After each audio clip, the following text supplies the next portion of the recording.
presentation of Fox Sports. We are Fox Sports. We are Sun. This 4th of July, we celebrate America. On July 4th, 1776, the Second Continental Congress met in Philadelphia to adopt the final version of the Declaration of Independence.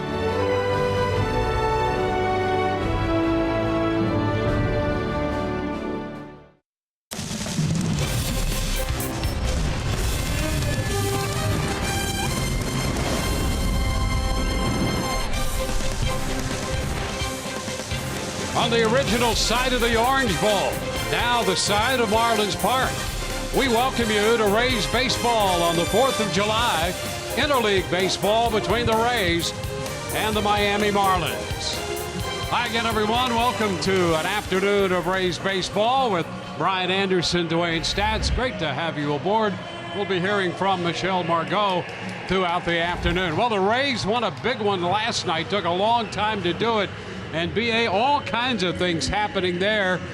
Pitchers getting key hits, catchers pitching, unconventional double plays turned, and after 5 hours and 31 minutes, the Rays went home with a win. And Dwayne, all that you spoke of right there, that was all just the 16th inning. A 5.5-hour game, and all of that happened in the 16th inning. This is the double play, a nifty double play here, turned by the Marlins.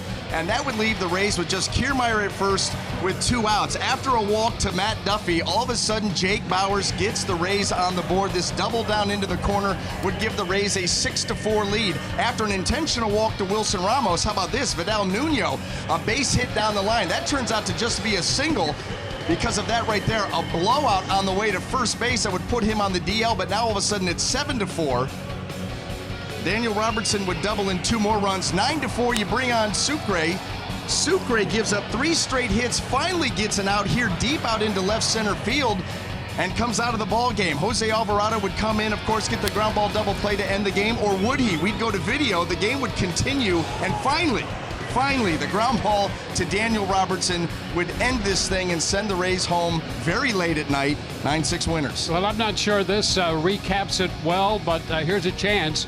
16 innings, tied for the second most innings in Rays history. 44 combined players used, 17 pitchers, and the Rays come away with a victory. They've had to make a couple roster moves. Andrew Kittredge and Ryan Weber up from AAA to help the Rays complete this 3-game series, and it will be Matt Andriese on the hill for the Rays today with a record of 1-3. Jose Urena comes off the disabled list, and he will do the pitching for the Miami Marlins.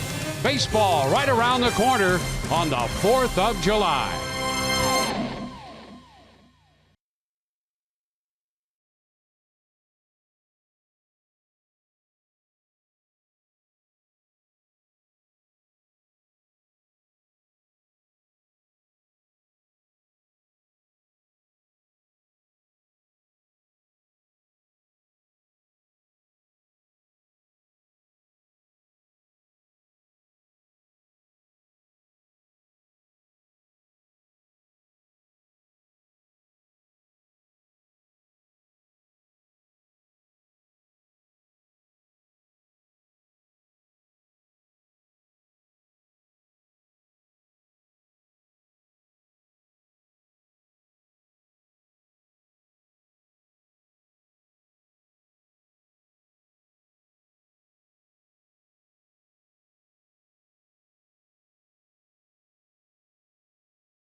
Brought to you by USAA Insurance, banking and investments tailored for the military community. By WB Mason, who but WB Mason. By the Florida Department of Transportation, drive sober or get pulled over. And by Geico, 15 minutes could save you 15% or more on car insurance. On this 4th of July, the Rays on the road against the Marlins. After dividing the first 2 games, the Rays go for a series victory.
In this 3-game series playing on the 4th of July, Rays coming in 43-42 and Miami in at 35-52. Here's a quick look at the starting lineup presented by your local Ford dealers. Kevin Kiermaier is going to lead it off, followed by Daniel Robertson and Jake Bowers in left field today. C.J. Cron's at first, followed by Joey Wendell, and then Carlos Gomez. Willie Adames at shortstop. Jesus Sucre will catch, not pitch, and Matt Andriese is on the mound batting 9th. Well, let's take a look at a scouting report on the Miami Marlins starter Jose Urena. What a difference a year makes. As a starter a season ago, he was 14-7 with a 3.97. And the first pitch is chopped foul up the right side to begin this one. Strike 1. And this season, just 2-9 with a 4.40. Big reason why, one of the big reasons why, no support. Last year, about 6 runs of support average, and this year, just over 3. It's down around Kiermaier's feet. When if you look, 1. if you look at his last 11, you know, he's 2-6 with a 3.84, pretty respectable earned run average, but his run support average is 265. Tough to win. 1-2. Yeah, his season a year ago, pretty solid. Pitching at 25 a year ago, 14-7, and when you make that many starts and put together that kind of season, you're looking for that perhaps as a springboard to better things. Yeah, and instead, this season, 16 starts, the team record is 2-14. He starts, they do not win very often. He's got really good stuff. Actually just coming off the disabled list. He's been on the disabled list for the last 11, 12 days. The 2-2 skied to shallow center. Riddle backing out from shortstop and makes the catch out there in center field. Let's take a quick look at the Marlin defense and see how it's going to line up here. Brought to you by Golden Diamond Source. And in the outfield, left to right, we have Derek Dietrich, J.B. Shuck, and Brian Anderson. Across the infield, third to first, Yadiel Rivera, J.T. Riddle, Starlin Castro, and Justin Bohr, with Brian Holiday behind the plate. Find it strange to say Brian Anderson playing right field. There's always a pause there because it just doesn't come very naturally. Well, that's because you refrain so often from talking about yourself that it is unnatural. You're modest enough that when you mention Brian Anderson, it feels uncomfortable. I usually go by my really cool nickname. That's why. And if you ever do give your name, someone's like, "What's your name?" And you're like, "Brian." Anderson. There's always that pause. You just don't go right into here it is all at once. 1-1 to Robertson. He fouls it back. 1-2. Well, the Rays and the Marlins right back at it after last night's 5-hour and 31-minute contest, 16 innings. The Rays came away with a 9-6 win.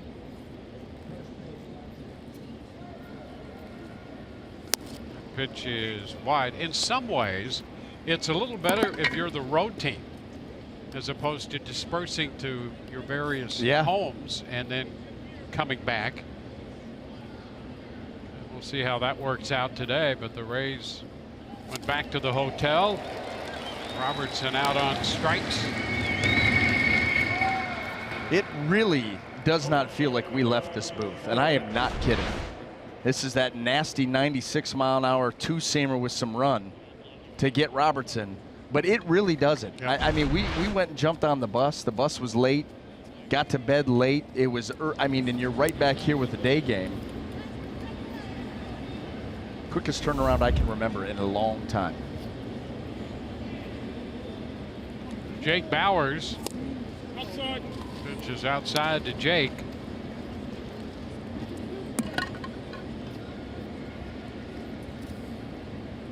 Bauers had that big double in the 16th inning last night. Count goes to 1-1. Well, the plan was for Bauers to play primarily first base, not so much in the outfield, but given everything that happened last night, he's in left field to start this game. Strike on the corner. And we saw Kevin Cash on the bus last night sending that message to the players' bus. Hey, by the way, make sure Jake knows he's going to be in left field tomorrow afternoon. Just one of those items that a manager has to be aware of and try to give his guys a little heads up if there's going to be a change. Well, I will tell you, that is so appreciated by the players. Communication. It's all about that communication from top to bottom. Now full count here on Bauers.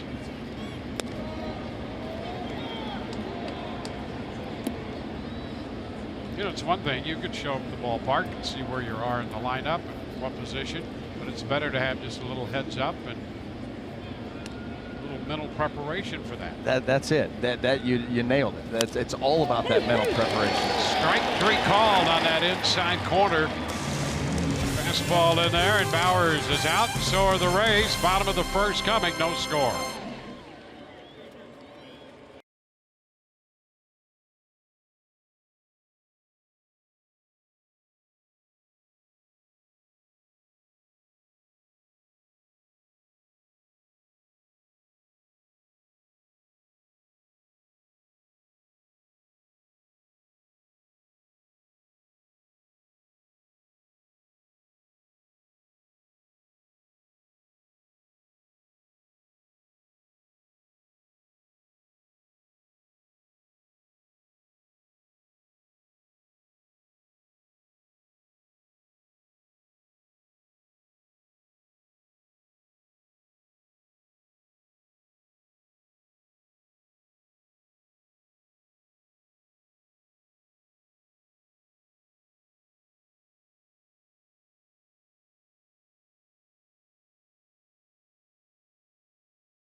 For the Marlins, presented by your local Ford dealer. Derek Dietrich's going to lead off in left, followed by Brian Anderson.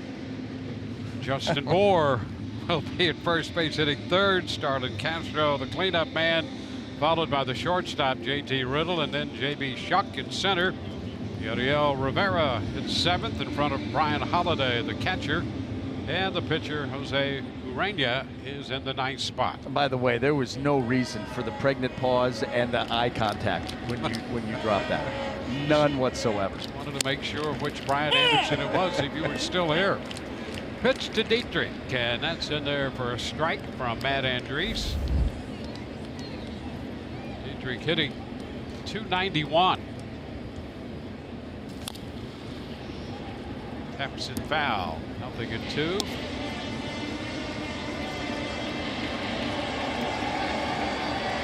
Matt Andriese pitched in game 1 of this series, 2 scoreless innings, the 7th and 8th inning of that ball game. Gave up a hit, nothing else.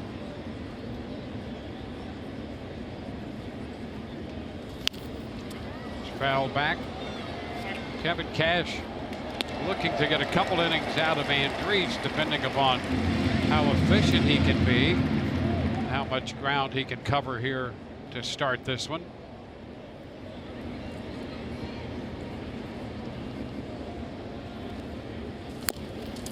That's off the foot. Foul ball. Dietrich will try to walk that pain off. Count 2 strikes on the Miami leadoff hitter. Well, as you pointed out in the open of the show, the Rays do have some reserves up here as far as the pitching staffs go, with Ryan Weber and Andrew Kittredge.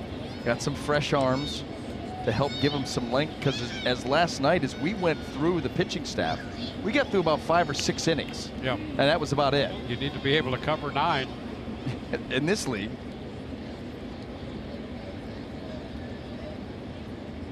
Dietrich back in with a 2-strike count. And that is out number 1. Andriese picks up his strikeout.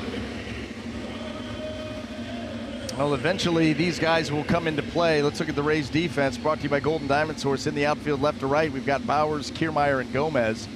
And across that infield, third to first, Wendell, Adames, Robertson, and Crone. Jesus Sucre behind the dish. Well, here's Anderson. Big 284 with 5 home runs, 41 runs batted in. Cut and a miss, strike 1. Probably be able to tell quite early in this game who got good sleep last night and who did not.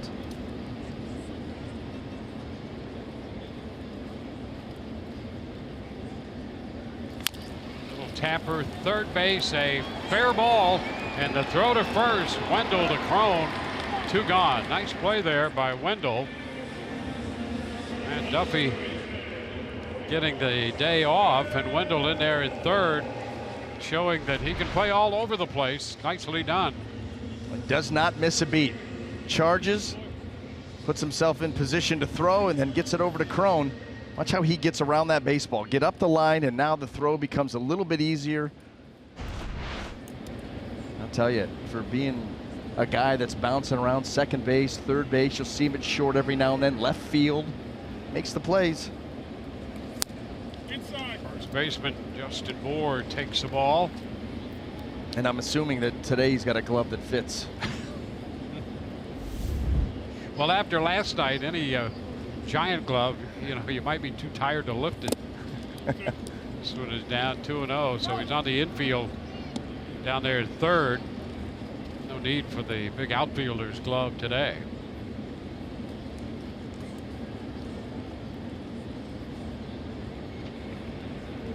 A lone man on the left side of the infield now, Wendell.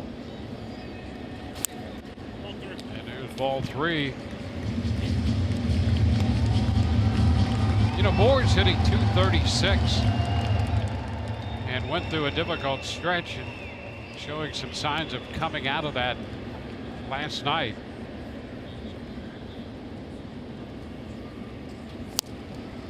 There's a strike, and we've talked about how Anderson has emerged here for this Miami ball club. But if you look at slugging percentage and on-base percentage, despite Moore's recent tailspin, his numbers are as good or better than Anderson's in those 2 categories. And he draws a walk here. That's one thing he does. He takes a lot of pitches and will get on base. Well, you would think a guy like Justin Moore with his kind of power and a 3-0 count would have the green light, which I'm sure that he does. And then if he does have it, you're going to go after a fastball out over. Well, the 3-0 pitch was a fastball right down the middle. Okay, I'll take that.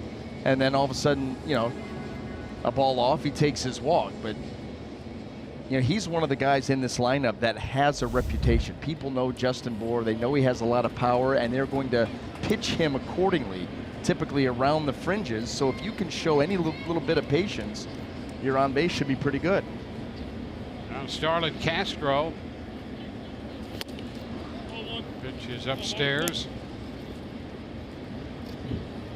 So Castro more at bats against Andres than anybody else in this lineup. He is 4 for 13. And overall 5 of 14 against Andres. This pitch is high, 2-0. Got a couple of home runs in those career totals against Andres.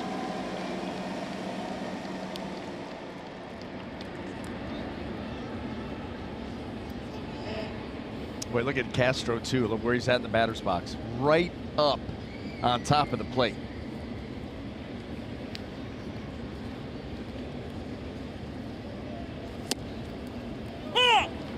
Strike, and it's 2-1. But there's two schools of thought on that, too. You know, you'd see guys get up on the plate like that. The first thing you thought was, I'm going to pound him in. And you hear some guys say that, okay, pound him in. But then there are other schools of thought where he's not worried about the pitch in. He's worried about covering the plate. That pitch is in. The count goes to 3-1. And quite frankly, when you're that close to the plate, and in this day and age, guys don't pitch in as frequently as they used to. So you get a guy up on the plate, it makes it even more uncomfortable for you to come in there, especially right on right. There's no margin for error. You miss out over the middle, it's going to get hammered. You miss too far in, you run the risk of hitting him. He lifts it down the right side, foul. Thrones after it, but it will carry into the field seats, and the count is full.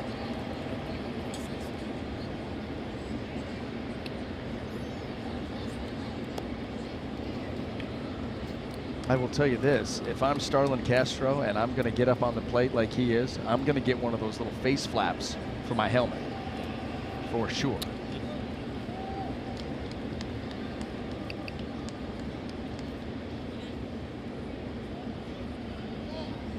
Well, there was a time when pitchers would come in a lot more than they do now. It's a foul ball. Pitch in. A little piece of it to foul it back. You know, part of that was, you know, you're trying to make the guy aware of that pitch in there to open up the outside corner for you. Sometimes it was part intimidation. Hey, that's my plate, and if I want to move you off of it at times, I will. But boy, with the warnings that are thrown out nowadays, you've seen people, you know, pitchers start to shy away from the pitch in. A lot of times you see a pitch in on a guy, it's a mistake.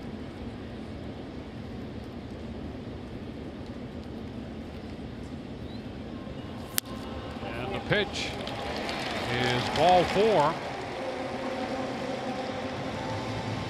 So back-to-back walks.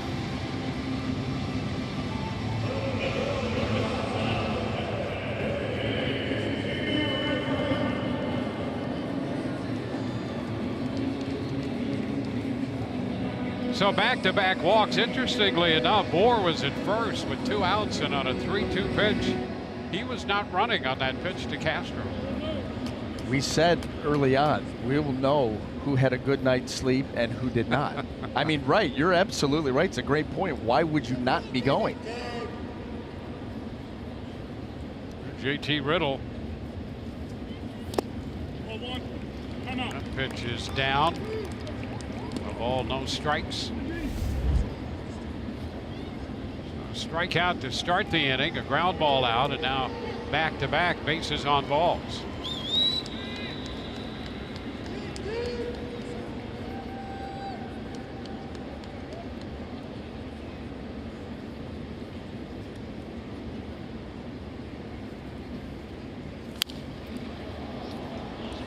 right back.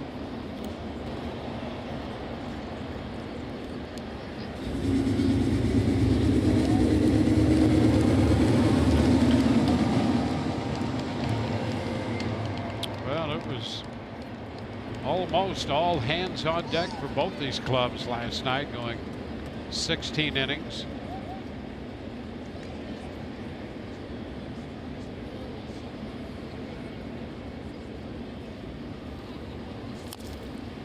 Tapper.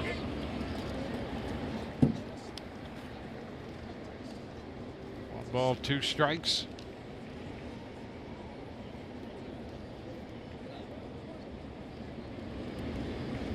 Fourth start for Andriese, his 23rd appearance overall. Facing the left-handed bat of Riddle. His numbers throughout his career better against lefties than right-handed hitters.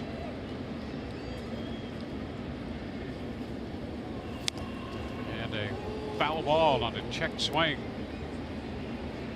Fastball there. Well, the first thing that comes to mind is that changeup. And Matt Andriese uses that changeup quite a bit. He's got a different changeup than most. Actually has some cutting action to it just by virtue of the grip and his arm angle. I should say hand angle more than arm angle.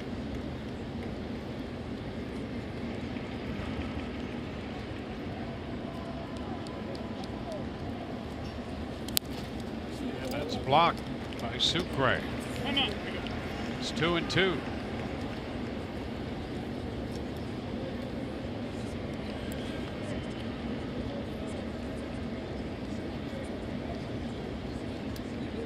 Well, for the better part of the year, you start breaking down pitches between fastball and changeup. It's about 50-50 with Andriese. And even more so, the more ahead in the count he is once he gets to 2 strikes. And it's interesting because it is a complete turnaround.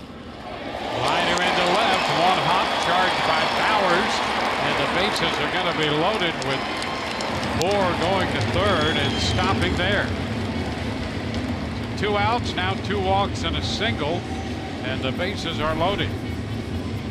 Well, a couple of self-inflicted wounds and then a pitch up and away that Riddle just spanks the other way, slaps it out there into left. Justin Bour, even with 2 outs, is not going to be able to get around third. That does load the bases, and here comes Kyle Snyder. That gives us a chance, Dwayne, to go back and talk about the Andriese pitch breakout. If you go back out even to last season, the season before, he had a traditional pitch breakout. You know, the fastball up there 45, 50%, 20-some% with the slider, 20-some with the changeup, a few curveballs for good measure. Now you look at it, slider, curveball almost gone. Almost see you later. That's become a very rare pitch.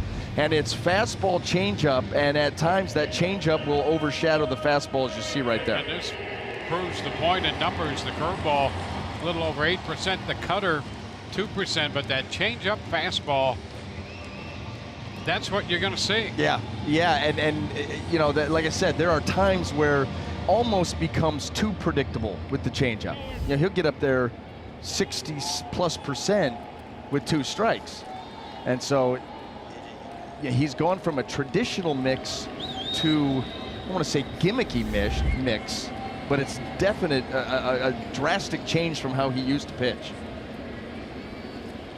J.B. Shuck. Pitch is in there, a strike. You know, and if you're a hitter, where before you had 3 pitches, you know, to think about that he threw with enough regularity, now those, you know, that cutter curveball mix, you don't even think about it.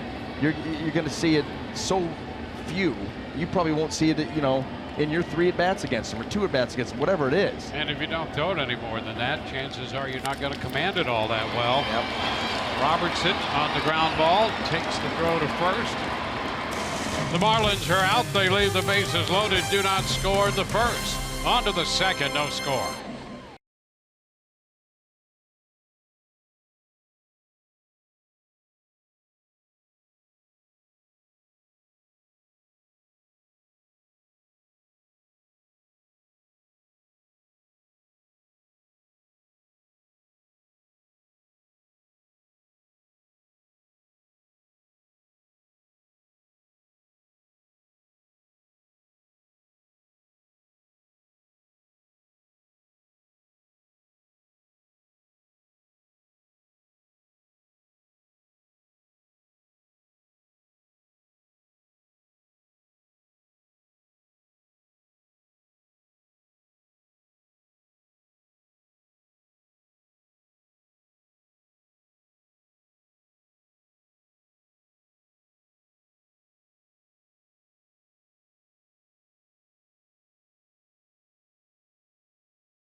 service members at home and abroad.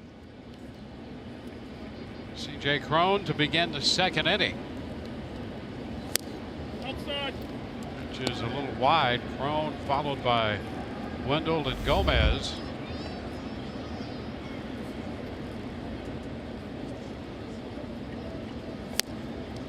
There's a strike. Rays up and down, 1, 2, 3 in the first. Couple strikeouts for Urania.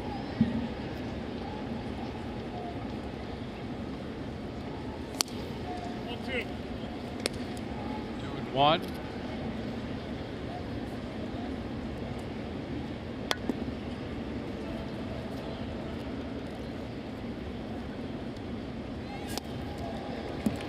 Squares it at 2-2. With the ability to throw that changeup when behind in the count when you're sitting on a fastball that averages about 96 miles an hour. Pretty big weapon.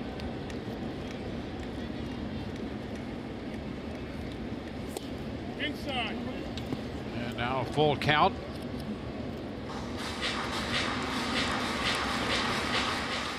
Well, here in the early part of this game, both these pitchers showing a tendency to run some deeper counts. 3-2 to Crone. And a liner headed toward the corner. That's going to go all the way to the wall out there and left, and Crone's on his way to second base. His 13th double of the year, and the Rays have a scoring opportunity with the leadoff two-base hit. Well, I don't care how good your fastball is. If you're just going to serve it right out over the heart of the plate, you run the risk of hard contact, and that's what you had happen right here. C.J. Crone gets that full count fastball, rips it off the wall and left, and the Rays, great chance here in the second inning to get on the board first.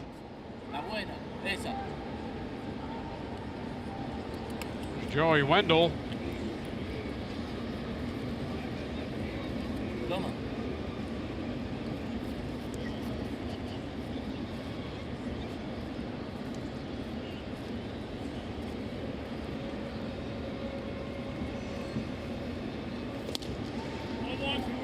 Pitch is upstairs.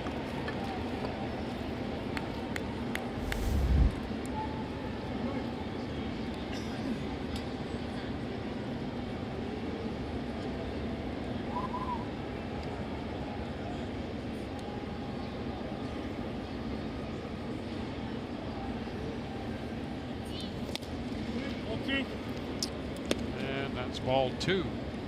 You could see how much movement Urania gets on that fastball by virtue of the velocity he throws at, his arm angle, the grip obviously, and right now having a hard time keeping that near the plate.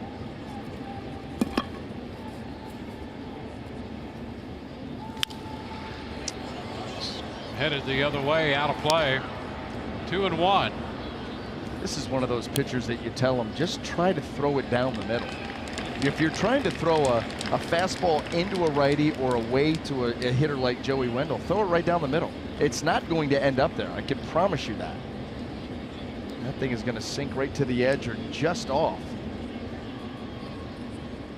Sometimes hard for these hard throwers with that kind of movement to find their sights. And now 3-1, a fastball at 96 misses.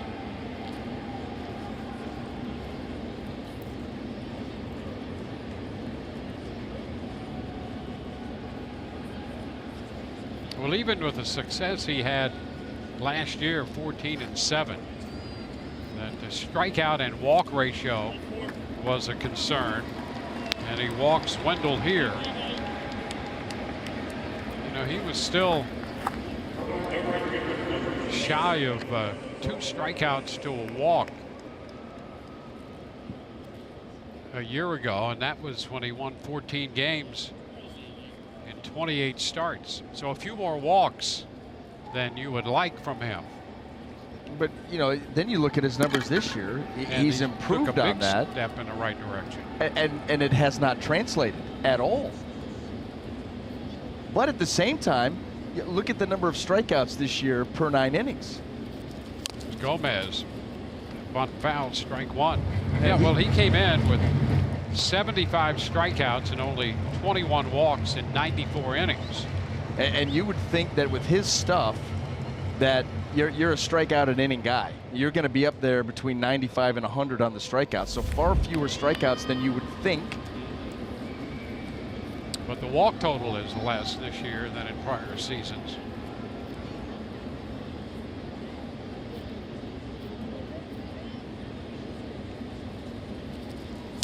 And now Gomez was showing bunt. And foul ball is the call as Gomez shaking his head. Now that ball ran. He squared around to bunt. That ball ran in on him. He's saying it got him on the hand. No, it got him on the hand. It's not on the back. And they're calling for a foul ball. Kevin Cash, a little conference now with Siegel. See, trying to get out of the way. I mean, I don't know how you ever get that overturned and say that was hand and not bat. And Siegel says that's going to be a strike, and he ruled that it was an attempt at that pitch, and Gomez doesn't buy it, but he's down in the count 0-2. That puts Kevin Cash in a tough spot. You want to protect your player and have his back. You don't want to waste a challenge or go out there and get yourself into some trouble this early in the game. Well, you have 2 men on, nobody out. Chance to build an inning. And they're cutting the miss. Gomez is the first out of the inning.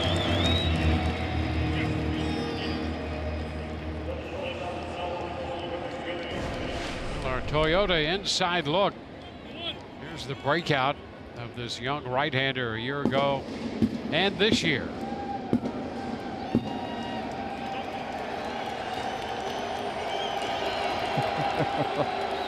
I think Carlos Gomez just had his way with something down in the dugout. Yep, the water cooler for one. There's a ground ball by Adames down to second, out there, and over to first. Out there, the double play, 5-4-3. So the Rays had 2 men on, did not score. Gomez has his way with the cooler.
For the Rays, Matt Andriese, 27 pitches in the first inning for Matt. He got the first 2 outs on just 7 pitches, and all the rest of that, 20 more pitches to get the 3rd out. Facing Rivera, a ball, no strikes to the Miami third baseman. Do we Liner into center. Kiermaier's there to make the catch on this one. One away. Do we let Michelle know now that when the game is over, maybe don't go to Carlos to ask him about that first at bat? Yeah. There he is. He's out there trying to cool off in right field. I mean, that was pretty severe. That was an impressive display. Okay, you know, the bat to the cooler is one thing. The forearm shiver to the other cooler was impressive. Finally got it all put back together. Holiday takes the strike well, and it didn't take him long to get loose when he was playing catch with the ball boy down the right field line either. Took him one throw at about 150 miles per hour on a line, and the ball boy grabbed it and said, "Okay, I think you're loose." How, you want some too? I mean, I'm going to tell you something. Those are heavy. Those are heavy. That's a shot, my man. That's, you know what? Night-night shot. Swing and a miss, and Holiday is out on strike, so a couple quick outs here in the second.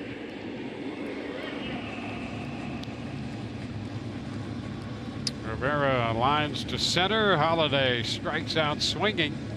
No guts if you don't go get some crime scene tape and put it around that.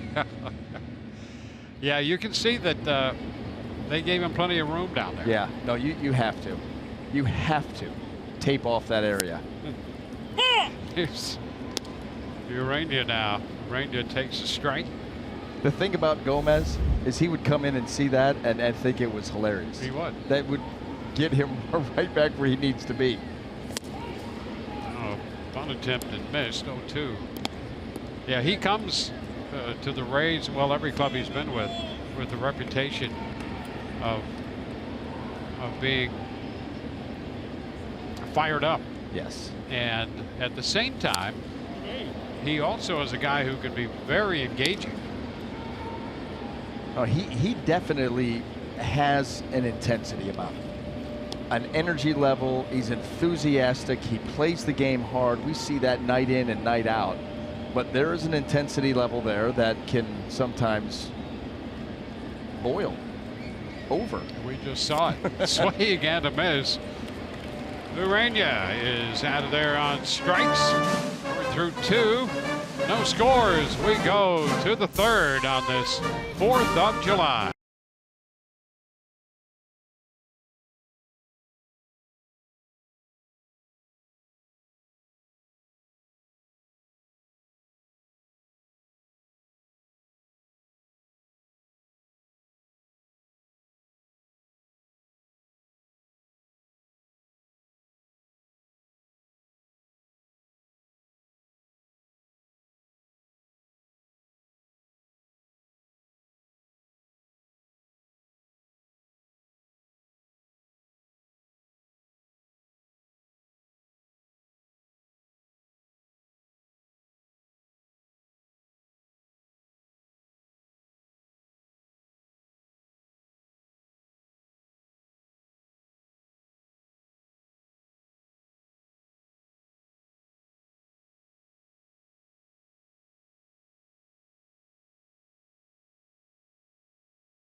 Though the designer of America's first flag remains a mystery, the commonly called Betsy Ross flag features 13 stars representing the original U.S. colonies.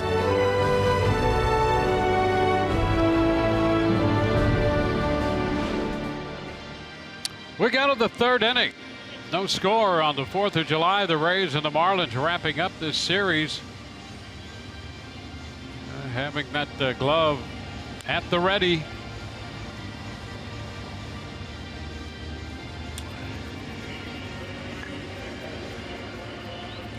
Well, maybe next time.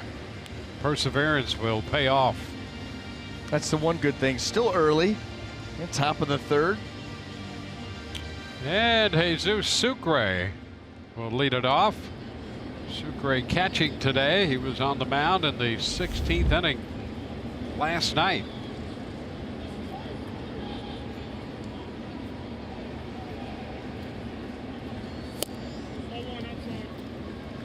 Sucre starting the day at 228.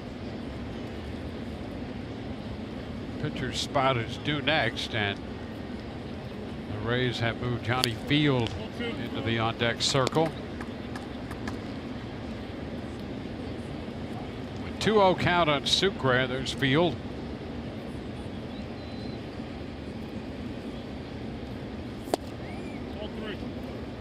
Well, I think the one thing that we could say for sure is the Rays, experiment with the openers, the bullpen days, and the way that they've used their pitching staff this year. It's a lot easier to manage that in the American League than it is here in the National League.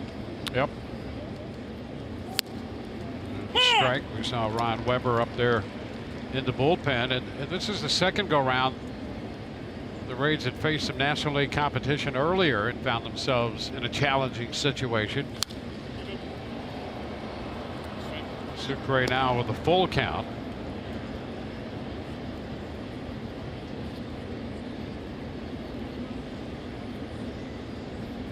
Well, it certainly has made his job a little bit more challenging, complicated at times. And a base hit through the hole into left field, and Sucre is aboard. The leadoff man on here in the 3rd inning. And now Field will hit in the place of Matt Andriese.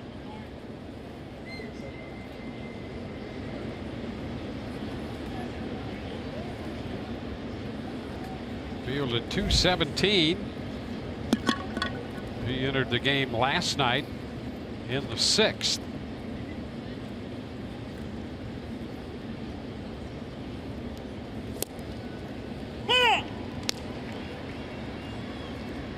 It's a strike. Yeah, Field got into the game in the middle of the game last night. Still got to play 9 innings.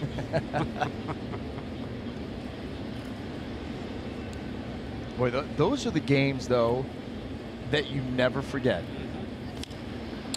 It's a pop-up foul and will carry into the field seats. In fact, we were reminiscing about some games. I remember we had a couple of interleague games when I was with the Indians in 2003, and we were playing the Pirates. You have to get those games in because you're only going to make one trip in. And we had game 1 and game 2 of the series. Both were 15-inning games. Both of them. We lost both of them in 15 innings, but the kicker was on top of multiple rain delays. I mean, it was like bus times were 2:45 in the morning. Yep. I mean, it was absurd, but like last night, those are the games you'll talk, laugh, remember about, and always better when you win. Yep. Yeah, tough to lose those games. Oh. Very difficult.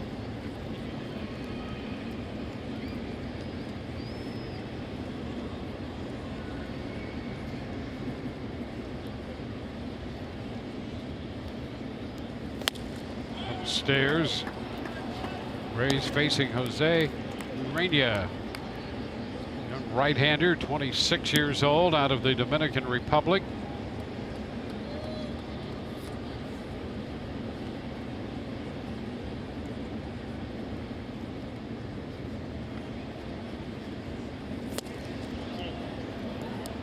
And it's a low there. 2 balls, 2 strikes. And I'm sure that Urania is saying, what are you going to chase?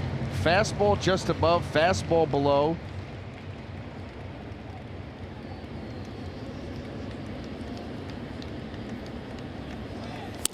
And he takes that one wide, 98. Well, he won't chase up, down, or away. I think you're left with just in the zone. Well, he's gone 3-2 with them. Got to come in here.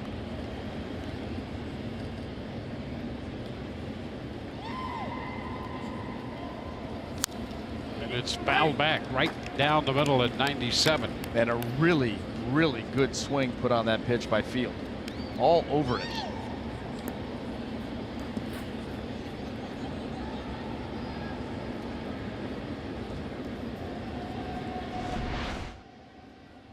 He started to time up that fastball, and boy, he had a healthy cut there.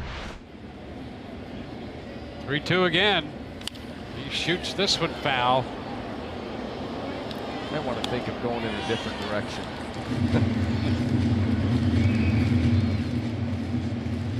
Well, he's 8 pitches into this at bat, and that's generally going to work to the hitter's advantage. Especially when you're seeing, you know, consistently the same pitch. Absolutely right. Makes the pitcher's margin for error go way down. Ground ball left side. Riddle goes to second out there, over to first, not in time as Field reaches on the fielder's choice. Sucre forced at second. The Rays have a runner at first with 1 out now, and we'll swing back around to the top of the order.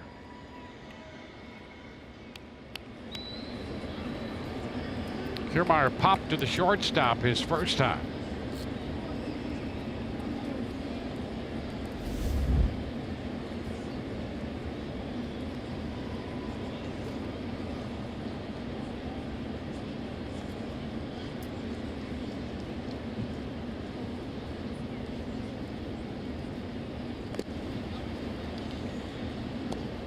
The Rays dropped the first game in 10 innings here on Monday, 3-2, 1 in 16 last night, 9-6. Scoreless in the 3rd inning of this game. Ball, no strikes.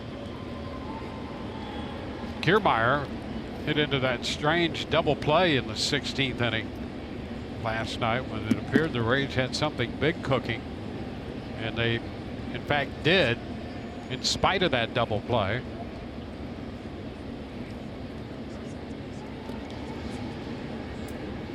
Kiermaier made that big play in the 5th inning when Anderson tried to score from third on the fly ball by Rojas. Kiermaier threw him out at the plate. That kept the game tied, and it was that way until the 16th inning.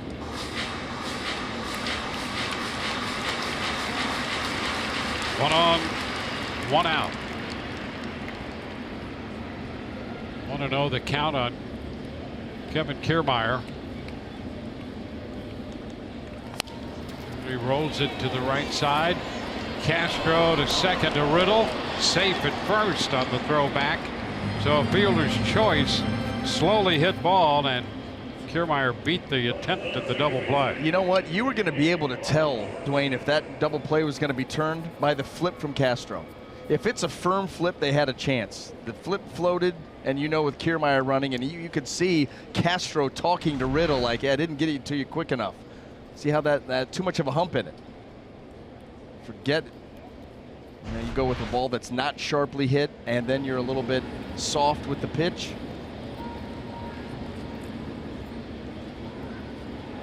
Now Daniel Robertson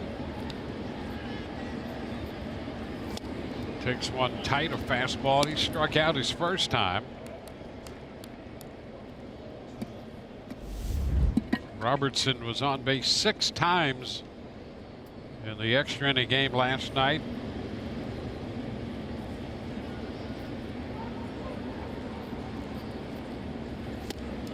He's ahead in the count this time, 2-0. He doubled and scored in the 2nd inning last night. Singled in the 6th. He walked in the 10th. Hit by a pitch in the 13th. He walked in the 15th and doubled in 2 runs in the 16th. And back in the lineup at second base. Runner goes. The pitch is a strike. throw is in time, says Ed Hickok. Kiermaier went in head first. And the call out at second base. The Rays want to wait for a moment to see if they have video evidence otherwise. Tell you what, Brian Holiday is a tremendous catch and throw guy, and it certainly looked like that throw was put right onto the left shoulder of Kiermaier. Boom. Wow. That is some throw. Castro put the tag on him, and the Rays are out in the third. No score.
The big story on the 4th of July, it is the annual Nathan's Hot Dog Eating Contest, and won again by Joey Chestnut.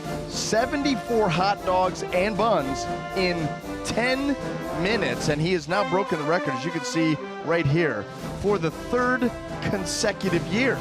And how about this? Probably going to feel a little bloated this afternoon. Didn't need to. Runner-up finisher. If you're not first, you're last guy. 45. So he out-crushed him by 29 hot dogs. Didn't need to do that. Here's Ryan Weber lifting a high fly ball to right. Gomez waiting for this one and takes care of that. Dietrich is the first out here in the bottom of the 3rd. And 11 of the last 12 contests. So that's dominant. Think about it. Yeah. And I think separating himself from the field, that's just sending a message. It is certainly sending a message to them, to his plumbing, everything. Yeah. Not just hot dogs, as you point out, and buns. Have you ever watched it? No. I got to be honest with you. It's not pretty. It is not pretty, because what they do is they take these hot dogs done 2 or 3 at a time, and then they get the buns wet. And it is, I don't, it's gross. And it's a tough watch. Because you're like, and it's just a skinny guy. Yeah. You're standing up there going to pop away 74 hot dogs? Stuff, there's shrapnel flying everywhere. There's strike 3 call to Anderson. And we're talking to Brian Anderson on the field, not the one up here. So. Two gone. It is something. Catch the highlights and see how long you last. You know, that's pretty impressive. Your performance is pretty impressive. To break it down the way you have. I mean, 74 of those. I mean, really? Outside. Want to know the count here with Justin Bohr at the plate.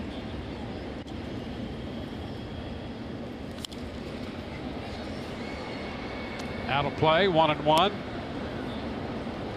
Never quite had it broken down just like that. I try to give it to you as real as possible. Yeah, and you do. You do a nice job. The fact that we're allowed to do that is what makes this job so special.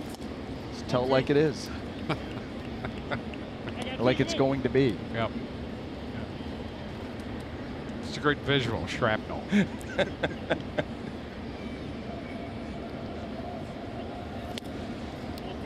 Now it's 3-1. Looks like this happened after 16 inning games. Over 5.5 hours of baseball the night before. Don't you feel that way? You do a game like last night, you roll out of bed the next afternoon, and you feel like the leash is longer. Yep, got a little license. Gore draws the walk, second time he's walked. Weber got the first 2, walks Moore, and now he'll face Starlin Castro. I'll say this though, I was up early today. You were? Yeah. Yeah.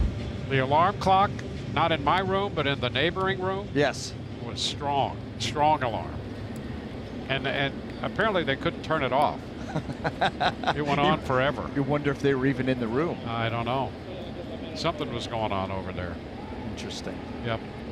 Interesting. Well, you know what? Listen, we typically stay on the same floor. We need to do some investigating. We might Figure have out to. who was in that room. get that room list. Yeah. If you know what room it is. I'd like to know. Yeah.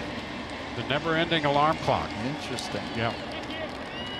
Certain cadence to that alarm. Just Yeah. kept coming back around. Those are the worst.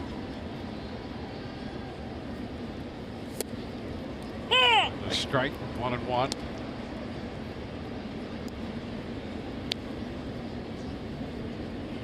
Yeah, finally got up, had to take a long walk just to calm down from. All frazzled from Yeah. the clock. Yeah. Base hit out of the reach of Adames. Moore heads up to second. Castro is on for the second time. A walk and now a base hit.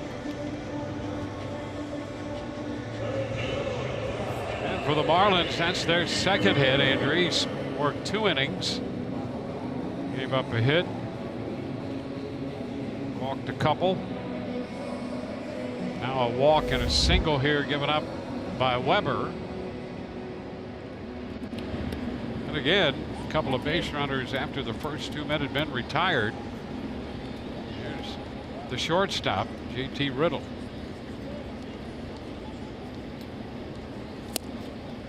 A strike at the knees.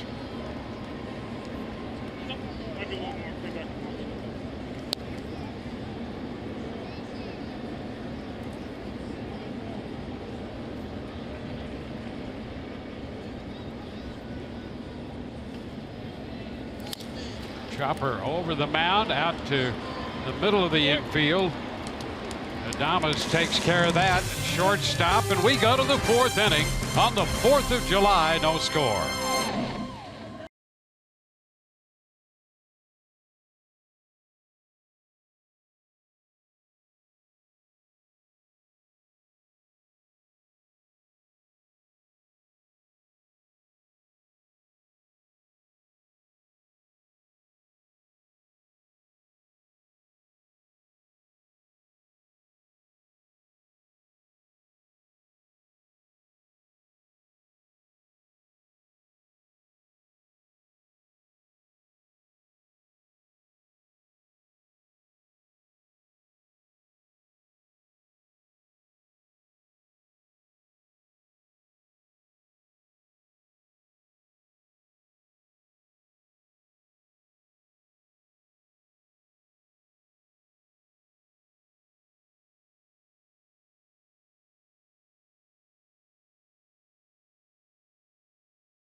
Kids to keep kids water smart from the start. The Y offering a variety of water safety programs teaching swimming and fundamental skills for children and adults. For information, please visit raysbaseball.com/watersmart. Daniel Robertson will restart his at bat. He was up there when Kiermaier was caught trying to steal. So Robertson facing Urania. Strike the count on him right now. It's 1-1.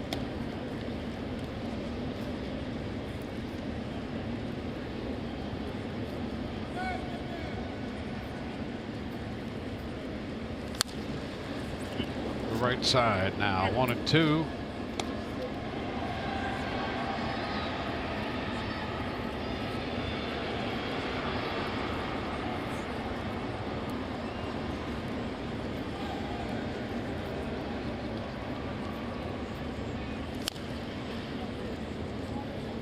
Bowers next, and then Crone.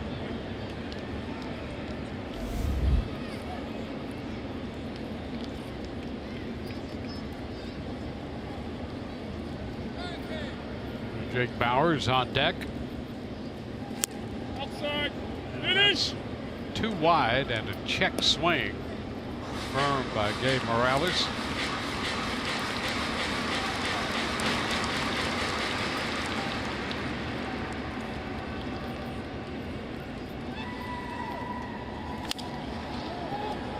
This one into and through the far end of the dugout. Freddie Gonzalez down there, their third base coach. That's his spot down there, close to the coaching box at third. Outside. A little wide. The count is full. Isn't that funny how over time too you get those spots? I mean, we get them on the bus. Yep. Sure do. I mean, you just have that one seat you go to every single time, and you feel a little out of sorts if someone's in it. Yeah. Robertson out on strikes. And that's the second time that Urania has been able to get him with 96 in. Look at this thing take off down and in, and it just dives underneath the swing. Boy, that's one of those pitches that's just not hittable. Yeah. Wow. You got 96 with that kind of action down there. It was absolutely fact. Bowers fouls it away. And really, the only thing that you can hope to do, you might foul it off. And if you do that, it might be right into your own foot. I mean, the way that action is taking itself down and in, or even just in off. Lifted toward shallow left center. Shuck in from center field makes the grab. So 2 gone with the bases empty. Stay tuned in the middle of the 7th inning for the Ram game break. Brought to you by the all-new 2019 Ram 1500. Well, the Rays have 2 hits. C.J. Crone has one of them. He opened the 2nd inning with a double. Rays put a couple men on. A walk drawn by Wendell followed, but a strikeout and a double play ball and ended that threat. There's a strike.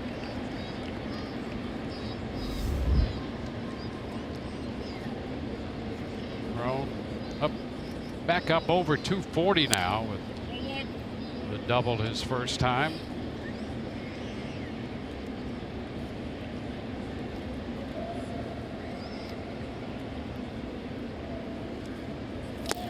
And that one is down 2-1. Crone had gone through a tough stretch at the plate. Power hitters will do that, guys with big swings, and he has one. Shown power here for the Rays, 16 home runs with about half the season left. Out to shortstop. Riddle with the pickup and the throw, and it's a 1-2-3 fourth. On to the bottom half of inning 4. Scoreless.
your Chevy Prospect Spotlight. We're going to look at first baseman Nathaniel Lowe. He is in Double-A Montgomery now, and last night versus Jacksonville, he was 2 for 4 with a double and 2 RBIs this season between Single-A and Double-A. In 73 games, he's hitting .353 with 15 home runs and 66 RBIs. And guys, we have continued to highlight this guy, and he has not slowed down. No, you're right about that. It's been a great year in the minor leagues for Nathaniel Lowe and a number of these prospects that Michelle winds up highlighting. I think reason for a lot of optimism coming out of the Rays minor league system. Shuck ground ball handled by C.J. Cron at first. Pitches in and 1 out here in the bottom of the 4th inning. Well, for an organization like the Rays, that's going to be your lifeblood. You're not going to be able to live out there in the free agent market. You're going to pick up some guys here or there that fit your budget, but you're going to have to homegrow guys. Well, and you know, the recent international signings, the Rays are getting some positive feedback from that. There's a soft liner off the bat of Rivera. That's handled by Robertson, 2 gone. You know, the Rays, and we talked about this a couple of weeks ago, how the Rays were disappointed a few years ago when they had all those picks. I think it was 2011. And frankly, they missed on a number of those picks. So they had to get creative to try to get young talent into the system, and they did that with deals. And now we're starting to see a combination of what appears to be pretty good draft picks along with some of the young players that came over from other organizations in those trades. And that combination has started to give the Rays, I think, some healthy traction in the minor league system. To the point that you could envision in the not too distant future a logjam. Yeah, you just can't work your way to the big leagues. There's too many guys in front of you. Gomez taking care of Holiday's fly ball. So a quick inning here in the bottom of the 4th. We go to the 5th. No.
T-Mobile will donate $1 to support veterans. Ball game heads into the 5th inning. Rays and the Marlins are scoreless on this 4th of July. Great to have you aboard. The series even at a game apiece. And Joey Wendell will be the leadoff hitter for the Rays in the 5th, followed by Carlos Gomez and then Willie Adames.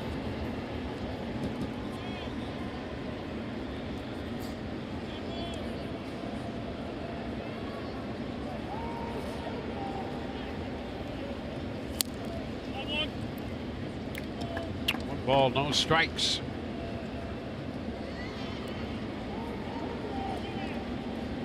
The Rays had a couple men aboard in the second inning. Double play took care of that. There's a base hit to open the fifth.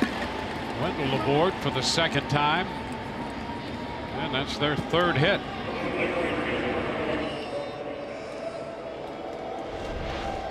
Well, 3 of the last 4 innings, the Rays have been able to get the leadoff man aboard, and now it's time to cash this thing in, get something going. Those opportunities, when they present themselves, certainly want to take advantage, and they've had too many. Well, Carlos Gomez greeted by a smattering of boos as he steps in here in the fifth. Fouls the first pitch right back out of play. Strike one. Gomez frustrated the first time around and took it out on a couple of the coolers in the Rays dugout.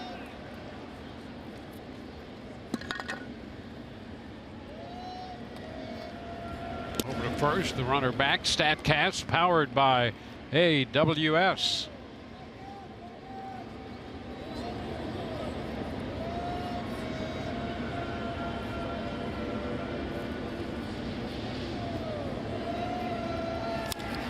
Fly ball toward right center.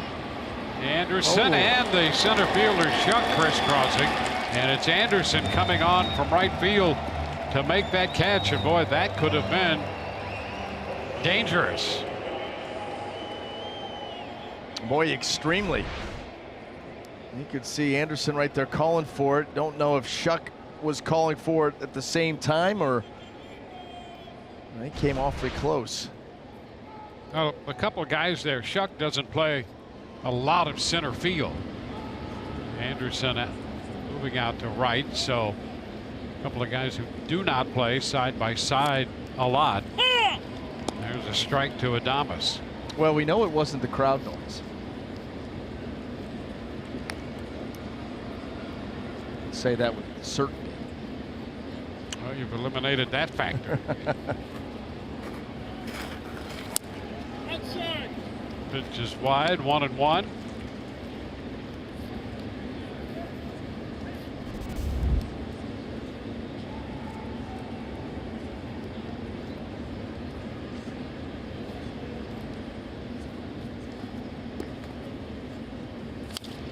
And a foul ball. So a man at first with 1 out. Adames, the last time up, hit the ball on the ground to third. Rivera started the double play.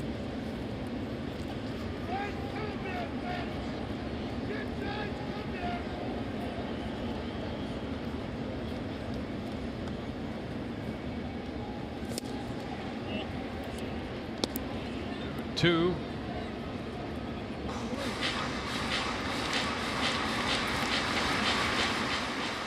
On deck, Jesus Sucre.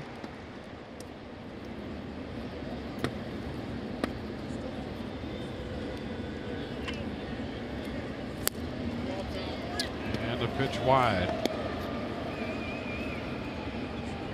Randy up in the mid 80s with that last breaking pitch.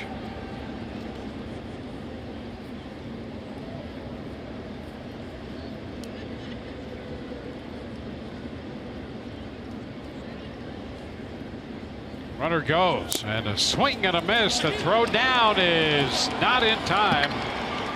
Wendell got a good break, and that pitch was, that play down there was close as the pitch was strike 3. Adames out number 2, and here's another look. Watch Castro drop the hammer down on Wendell. Boom. The no-look hard tag from behind. Holiday, we've already seen he's a good catch and throw guy behind the plate. But Wendell gets whacked pretty good here. Yep.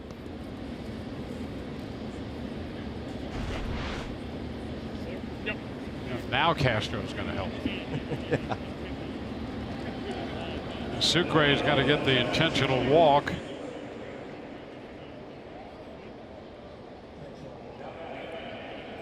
So an intentional pass puts a man at first and second. And Weber, Ryan Weber, who's on the mound following Andres, becomes the hitter and taps one foul. Strike one. Hey, help yourself. Yep. This is an opportunity here. You got to figure that rain is going to give you fastballs. Doesn't make it any easier to hit, but who knows? Trevor Richards last night got the Marlins back into the game with a big base hit. Yeah, he drove in 2 runs, and Weber's looking for his first career hit. Could be time.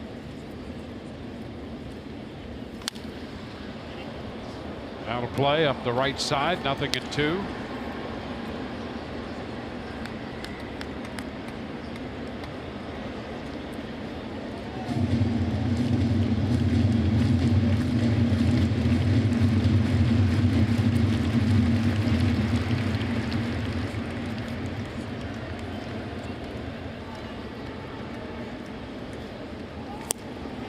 And a wave and a miss.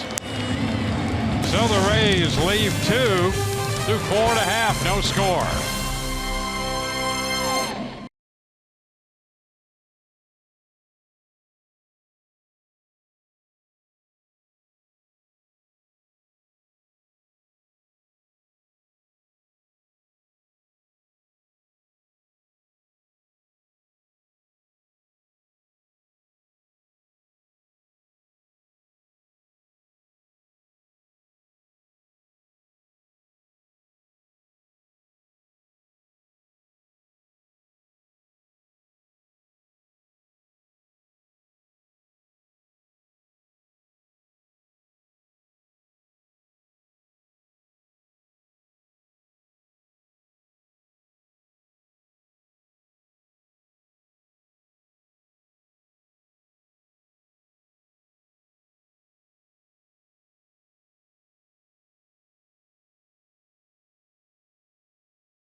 Win their first ever game on Independence Day. Carl Crawford belting a 3-run walk-off home run against the White Sox. That came with 1 out in the 9th. Give the Rays a 4-3 victory.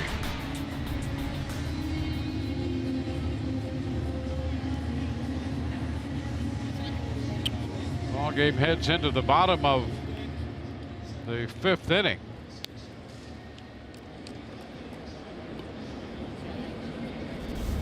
Rain is going to be lifted here in the bottom of the 5th. Rojas will hit for him, and the pitch is a strike. Rojas has had a hot bat on this homestand for Miami.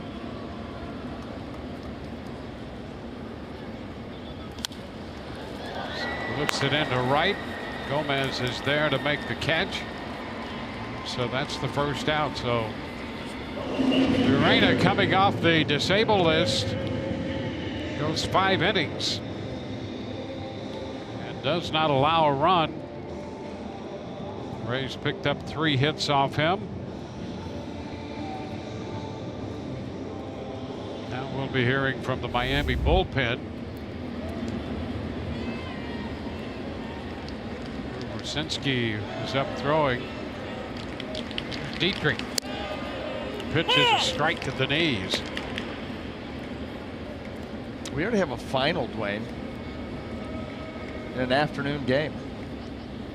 I'll let you find it.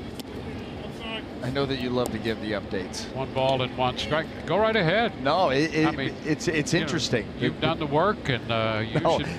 there was no work. Trust me. Up the middle, right over the bag at second. And over to Crone. Adames makes that play to retire Dietrich. So 2 gone. Well, the Nationals take it on the chin. Again? Yep, 3-0 Red Sox, and that's a final in Washington. How about that? Washington Nationals in a free fall at this point. They're a game under 500 now. Wow. 42 and 43. There's Brian Anderson. Which is a strike. Every time I say that, I feel as if there should be applause and you should acknowledge the audience. Yeah, I do over here. You can't see it, but it's happening. No, it is strange. It is strange, and it's funny. I remember reading about him when he was a prospect, probably 2 or 3 seasons ago, and watching him, from far, just climb through the system, saying it's just a matter of time before he gets there, and here he is, having a nice season for him. Now 1 and 2. I like his number 2. I never wore number 15, but number 15 is the number of the greatest Nebraska Cornhusker of all time. So it's a good number. Yep. And by the way, Florida kid.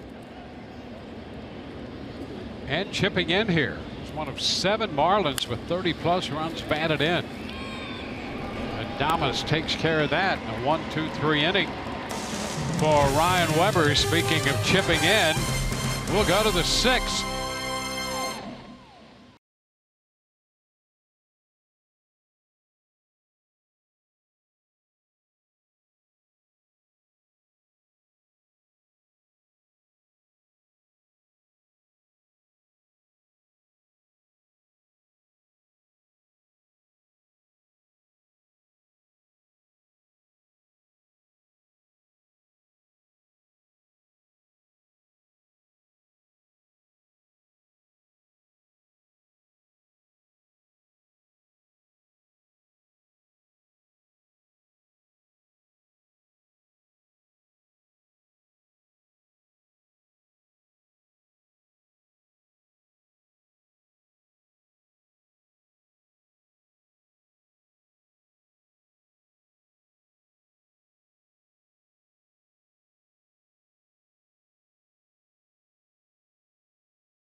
Over 50 years, and by your local Ford dealers.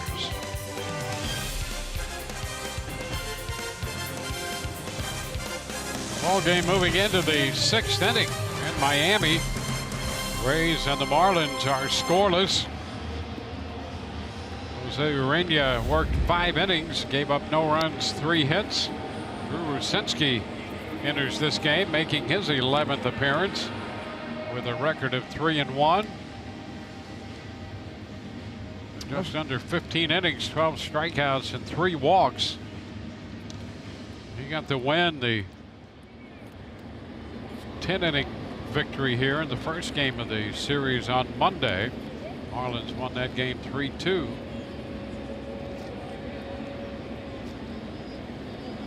He'll face the top of the order, Kevin Kiermaier. He was going to bunt. That's a strike.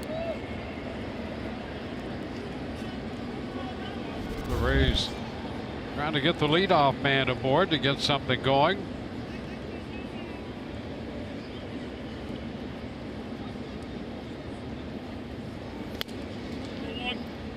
Kiermaier takes it too high.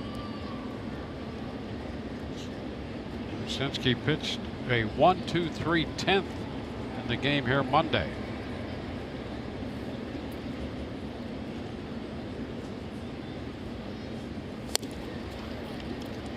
Kiermaier is down in the count, 1-2.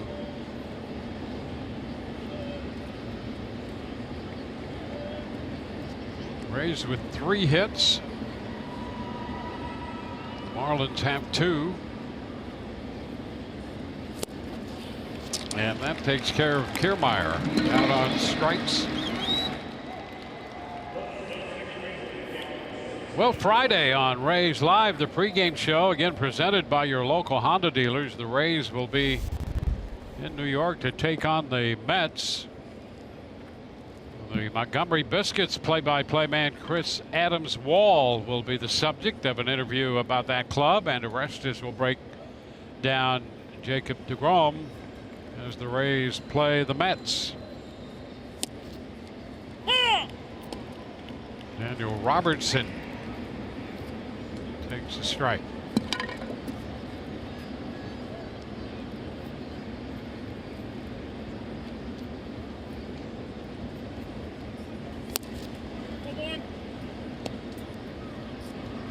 One.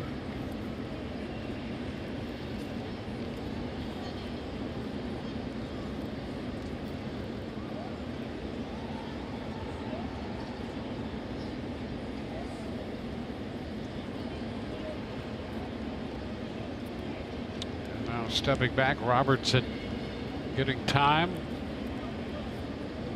Yankees with a 5-0 lead in New York, top of the 5th over the Braves. Rays and the Marlins are scoreless. It's a Tapper foul and will advance the count to a ball and 2 strikes.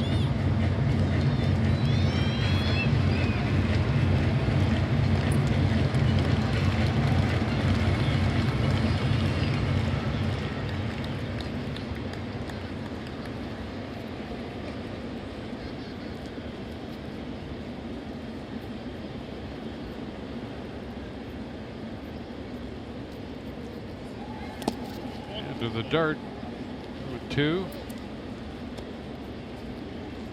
Rucinski out of Broken Arrow, Oklahoma.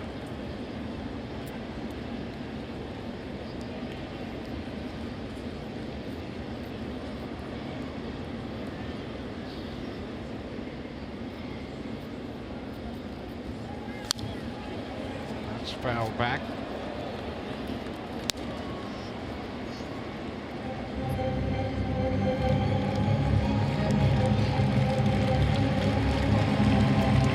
That split grip in case he goes with that. That was the pitch that he was able to get the strikeout on Kiermaier with. Got a good split, cutter, fastball, good velocity. Wow. And boy, that disappeared. Yep. Talk about the strikeout pitch. That was very nasty. And that's back to back, and here it is. Watch it, gone. I mean, straight down.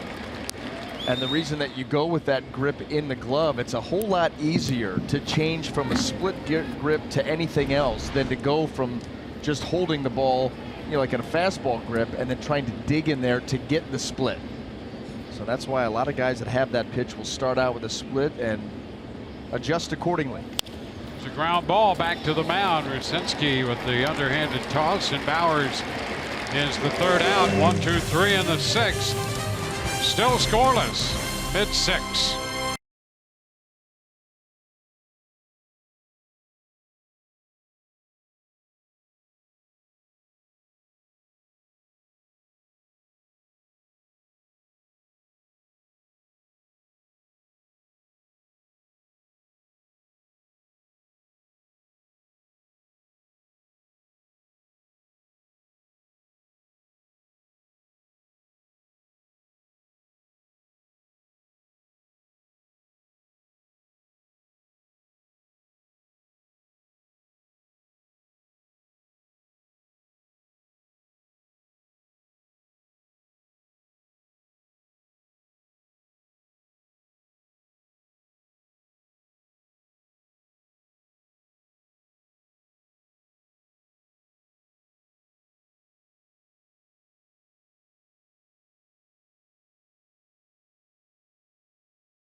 America.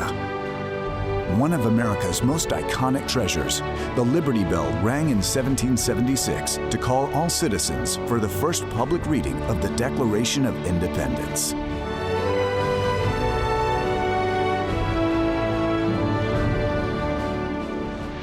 We welcome you back to Miami, where the Rays and the Marlins are scoreless moving into the bottom of the sixth. Ryan Weber delivers the first pitch to Justin Moore here to begin the home half of the inning, and that pitch is a ball. Weber just 15 pitches in the third, only 5 in the fourth, and a 9-pitch fifth inning. And he just misses a little low with a breaking ball, not by much. So Moore, who already has walked twice today, is up in the count 2-0.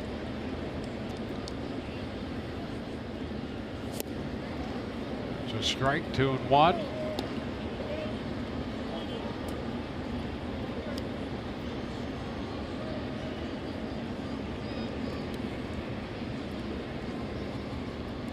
Weber, 27 years old. The ground ball into short right with the shift on, and Robertson throws him out from there. So another ground ball out. MLB At Bats, your #1 Rays app, so customize your experience and catch every moment this season. Get Rays home screen icons and features, including MLB TV Game of the Day, pitch tracking, in-game highlights, live radio broadcasts, stats, news, and a whole lot more. Download MLB At Bat today.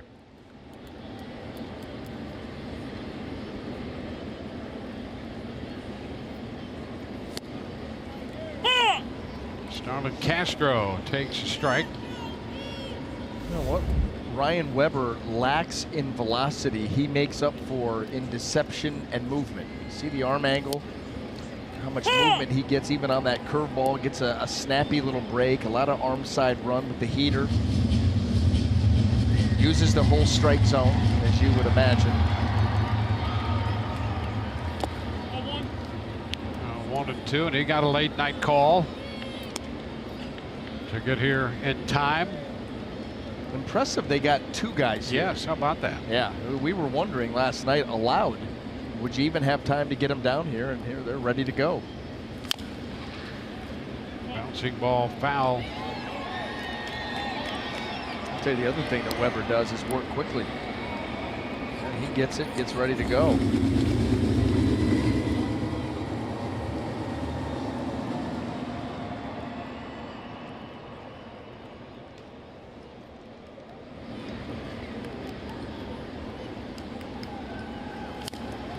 Foul ball. Now Weber, born in St. Pete, went to high school at Clearwater Central Catholic.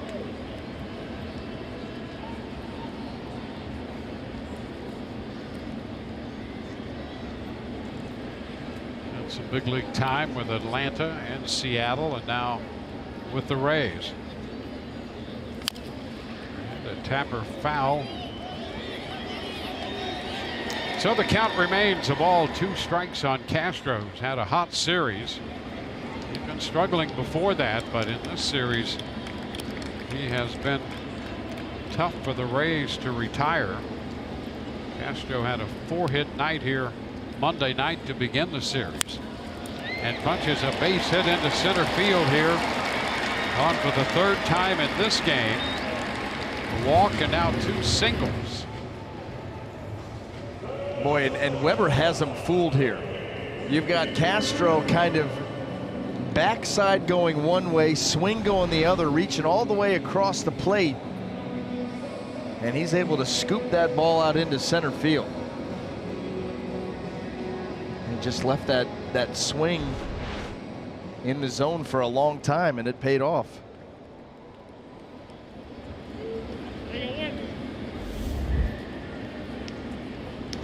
JT Riddle for the first, and back in is Castro.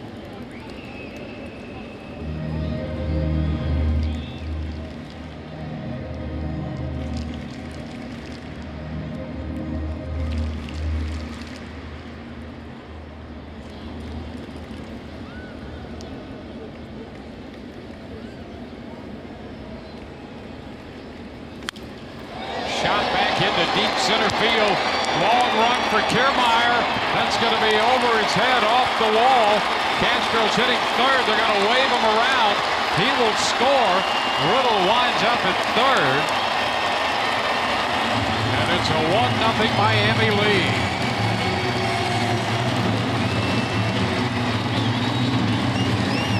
Riddle lays into this one, picking up his second triple of the year. Boy, that ball ended up coming back middle. Tried to go in with it. It sinks back middle and gets over the head of Kiermaier. Kiermaier gave it a great effort out there trying to get over to that ball. Had a long way to run.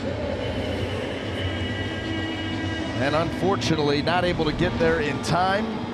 One run in and a runner at third with one out, and that's going to force the Rays to pull that infield up. Well, the hitter will be Shuck. They overload the right side. It's pulled up.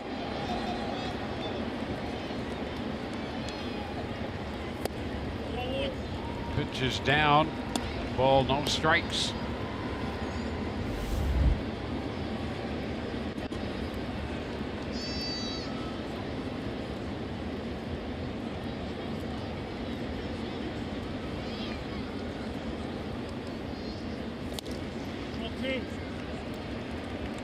Two and 0. Shuck is grounded to second. He's grounded out to first.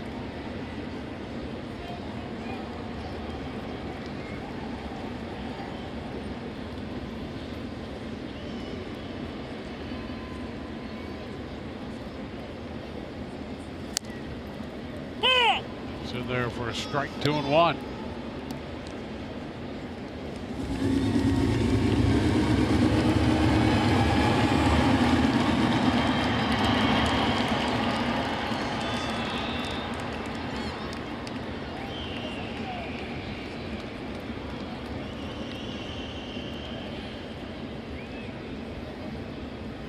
Ground ball.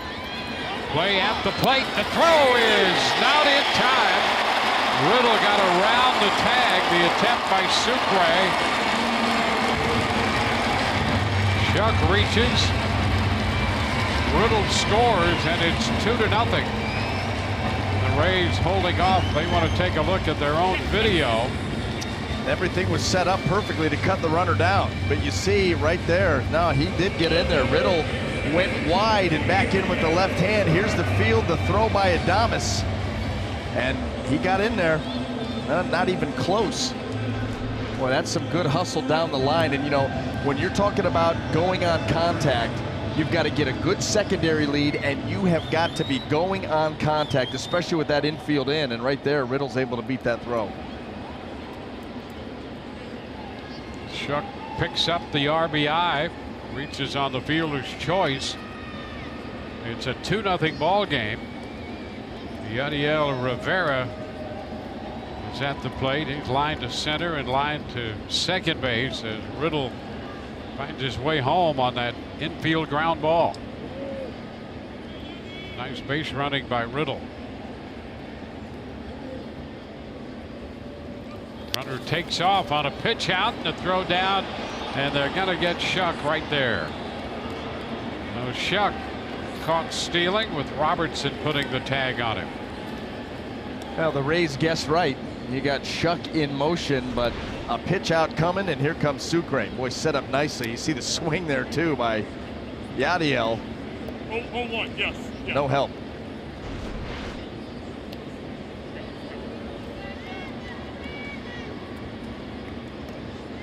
Well, they posted a ball on the scoreboard here. Tapper foul, and so we'll see. They did change it. I was going to say, I would love to get that kind of return on a swing. Yeah, how about that? A ball on a swing? Not too bad. So it's an 0-2 count now. How about the mask there of your boy Siegel? Siegel with the 4th of July mask. The roller down to Crone. He'll take care of that unassisted. So the inning is over, but 2-run score. At the end of 6, it's a 2-0 ball game on this Independence Day. USAA honors those who have served and all of our service members at home and abroad.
Part of that has to do with the base running of JT Riddle on that ground ball with the Rays having the infield pulled in. He does a great job of coming off the bag. Then watch him square his shoulders towards home plate before the ball's actually hit. That cuts down on the time that he has to turn his body and head home. He's already facing that way. And so with the secondary and the good break on contact, he's able to sneak in there. Yeah, Riddle did everything right coming down the line, including going to the back of the plate on the outside away from an attempted swipe tag by Sucre. So the Rays are down by a couple. C.J. Cron leading off here in the 7th inning. Cron 1 for 2 and a 1-0 count.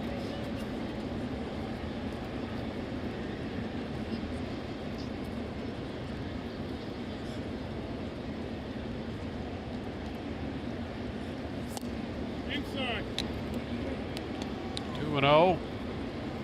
Brzezinski had a 1-2-3 6th inning.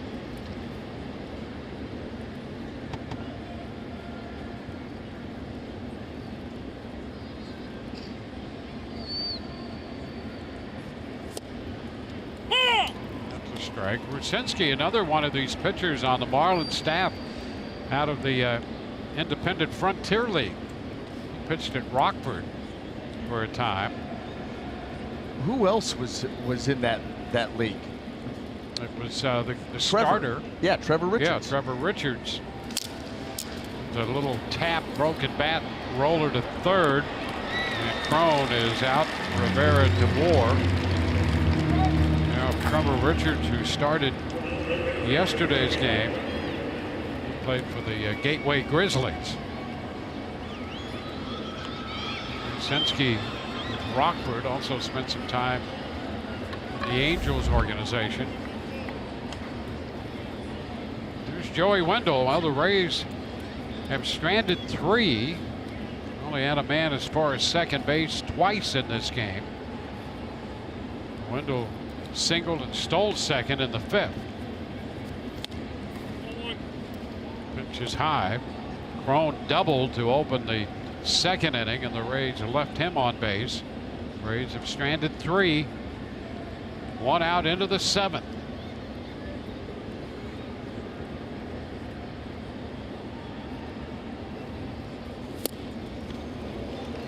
Pitch, cut and a miss. Wow. You know, Brzezinski, he's got a cutter. It's an effective pitch for him, but that one right there just took off. 91 miles an hour. How about that?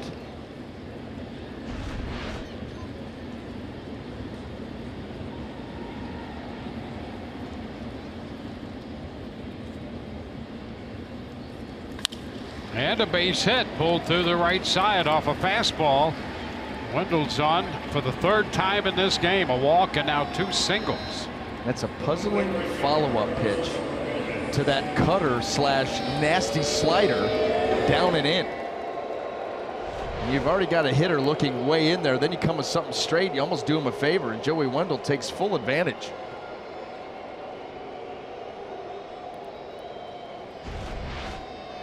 So 1 on, 1 out. Carlos Gomez. Gomez has struck out and flied out. Pitch is down. A ball, no strikes.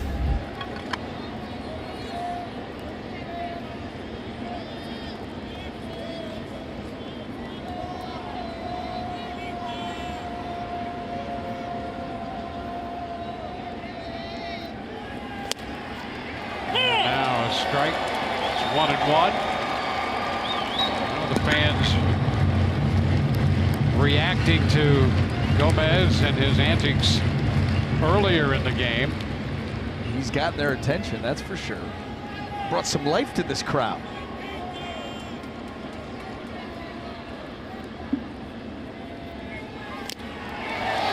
Swing and a miss, and it's 1-2. Who knew that's all it took to get them all fired up?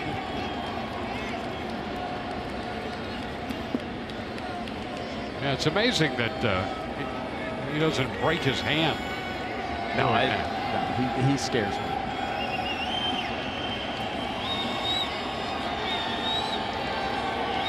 One and two. He takes it up and away, a little wide there. 2-2. Well, the fans are definitely into this at bat. I mean, I can't get over it. They're more into this at bat than the 2-run lead that they just took.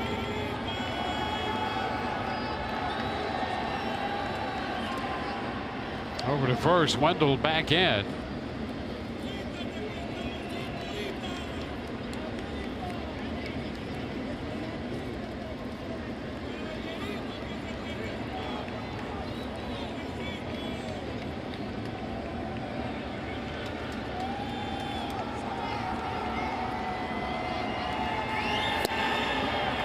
That's down. 3-2. Well, this is Gomez earlier, striking out in the second inning.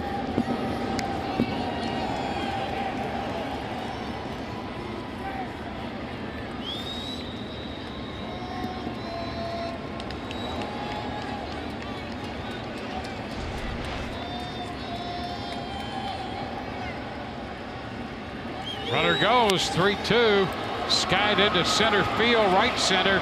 Anderson's going to make the catch, sliding catch, and the throw back to first. They're going to double up Wendell, who was breaking. He went sliding into second.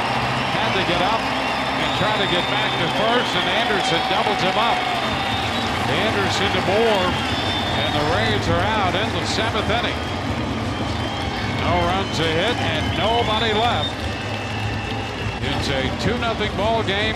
Miami. Now we'll join PA announcer Chad Robertson for Alexis Salgado, who will sing God Bless America. Women stationed overseas, and to the heroes who lost their lives while protecting the freedoms we enjoy today.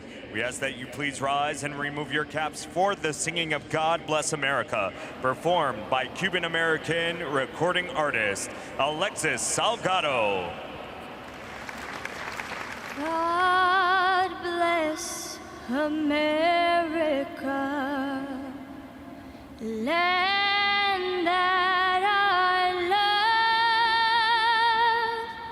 love. Stand beside her and guide her through the night with the light from above, from the mountains to the prairies, to the oceans, white with foam. God bless America, my home sweet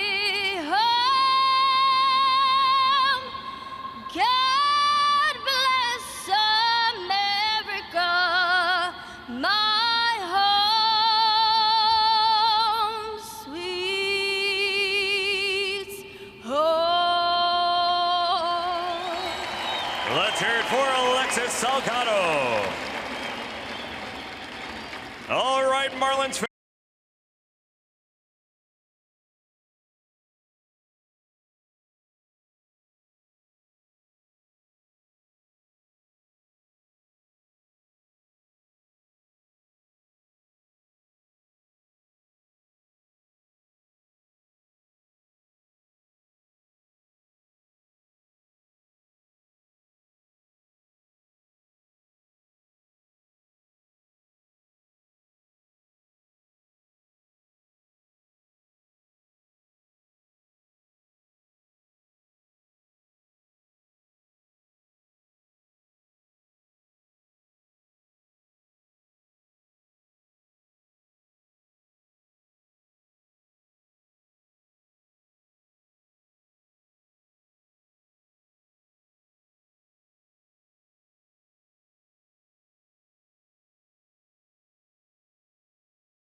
Into the bottom of the 7th inning on the 4th of July. The Rays are down by a couple. Ryan Weber on the hill, Matt Andriese the first two, and it's Brian Holiday leading off, going after the first pitch and hitting it on a line caught by Gomez in right. Well, Weber took over in the 3rd, touched for the 2 runs in the 6th.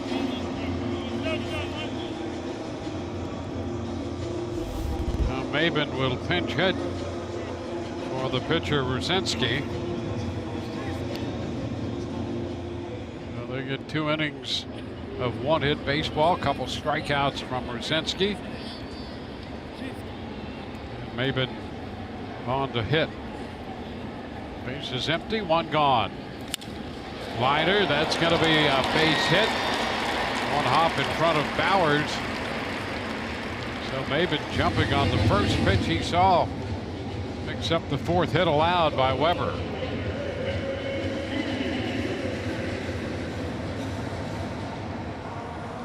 Hernandez up in the bullpen for Miami. He was in the ball game for a couple of innings last night.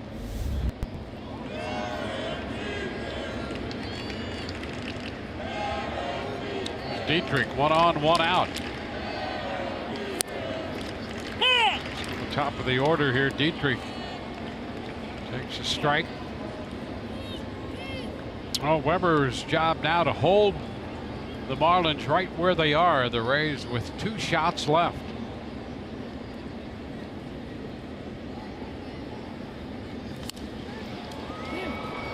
Skied into short left for Bowers. Makes the catch.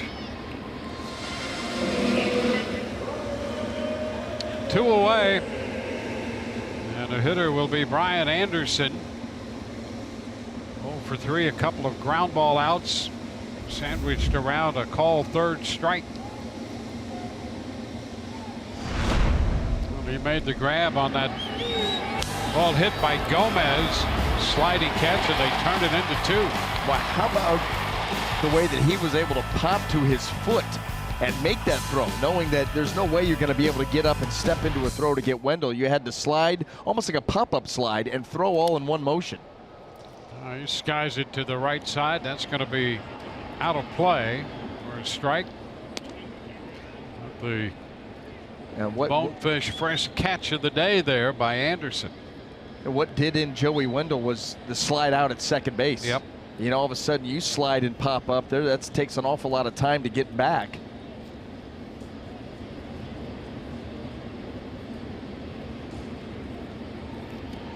Quick move to first. Maven is back in.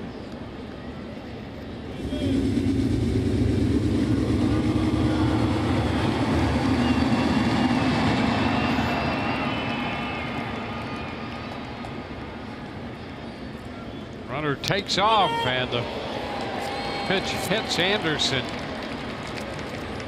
Sets up first and second with 2 away for Christian Moore. Now the Marlins with a 2-run lead had the runner on the move, and now with the hit batter, 2 men aboard.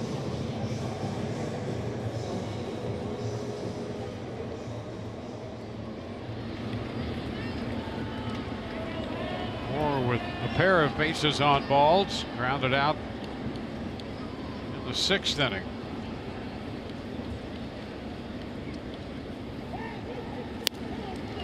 First pitch to him is in there, a strike.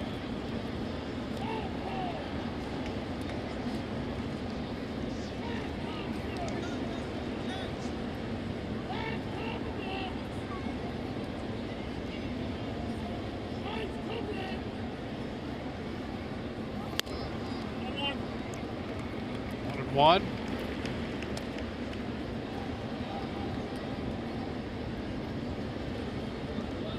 Weber right now with 4 2/3 under his belt.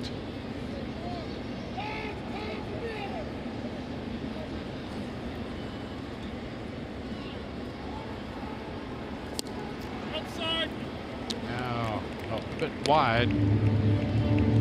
2-1.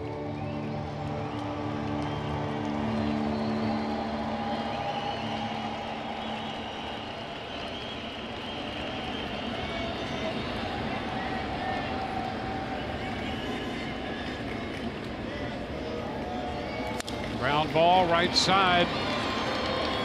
Go to first in time. So Moore is out of there. 2 men left. We go to the 8th. 2-0.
By Steak and Shake, famous for steak burgers, and by your local Honda dealers. Great to have you with us on this 4th of July. The Rays are in Miami, down by 2 with 2 shots left. We'll have Adames lifted for the pinch hitter. Smith will come on. Malik Smith. Hernandez in the game. He was in there last night. Alex Smith will hit against Hernandez.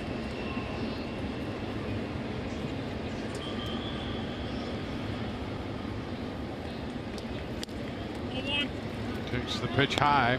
So 2 innings for Rucinski. Reina came off the disabled list. Jose Urena worked 5 scoreless innings, 2 scoreless for Rucinski. And another pitch missing the zone, wide, 2-0.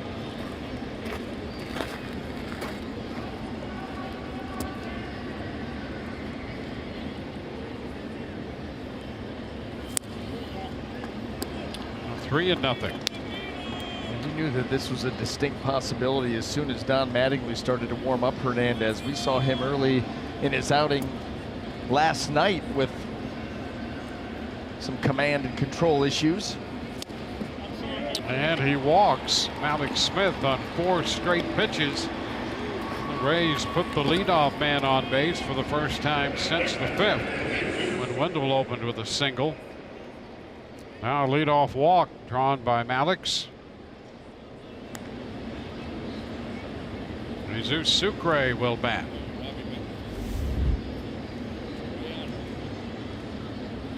Sucre with a single and an intentional walk.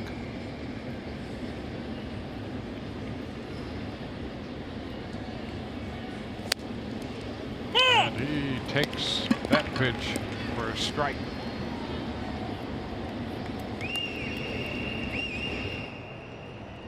It's Hunter Wood in the bullpen now for the Rays.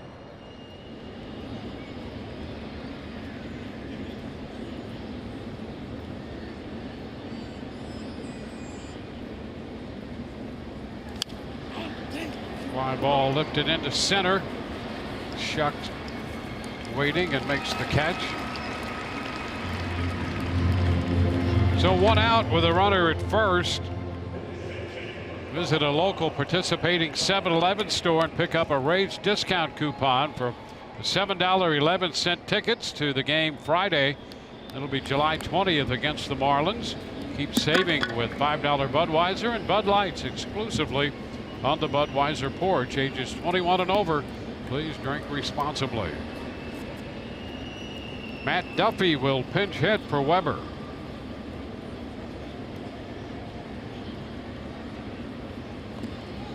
Smith back in at first.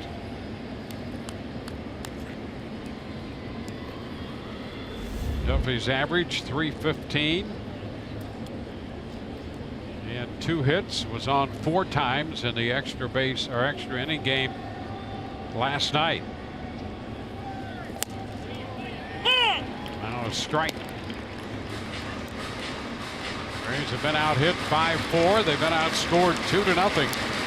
1 on, 1 out in the 8th.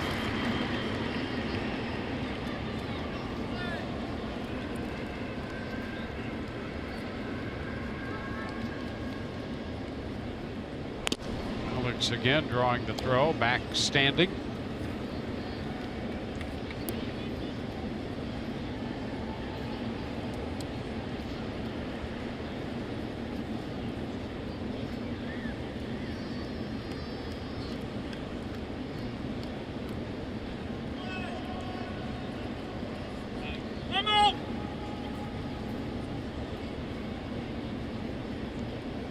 He's had a couple men on back in the 2nd. A double play ended that inning. A couple men on in the 5th.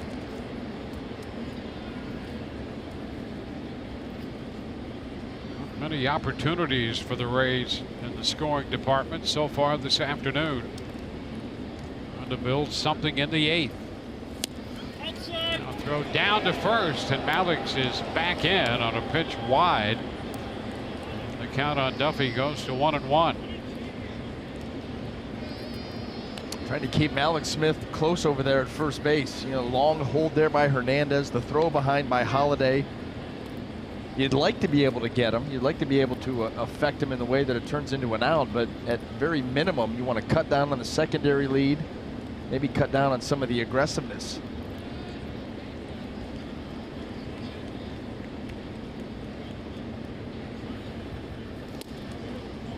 Ball 2.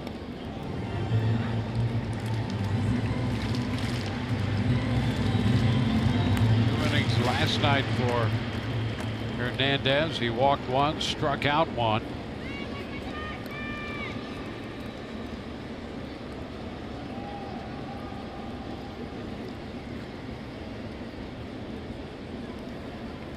Ground ball to third.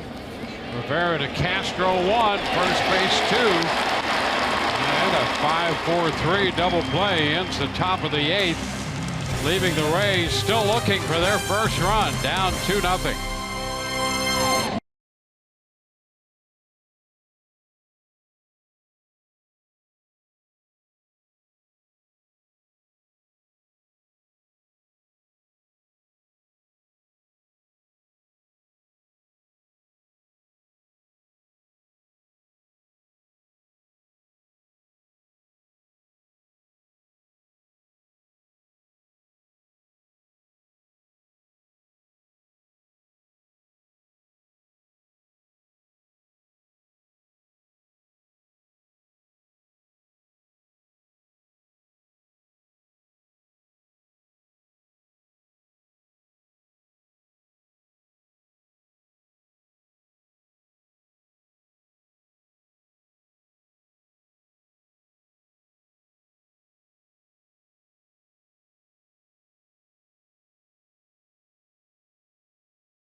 That gave the Marlins the lead, but you've got to love what he did in saving that bullpen. So overworked a night ago that they had to bring up some reinforcements today. Ryan Weber comes into this ball game in the 3rd inning and throws 5 innings, giving up just 4 hits, 2 runs, had a walk and a strikeout, moved the ball around, worked quickly, and kept his team in the game, giving them a chance to win. So nice job by Ryan Weber out of that bullpen. Getting called on short notice late last night, early morning flight, and here he is. And Hunter Wood gets the call again. As we go to the bottom of the 8th, and the pitch is a strike.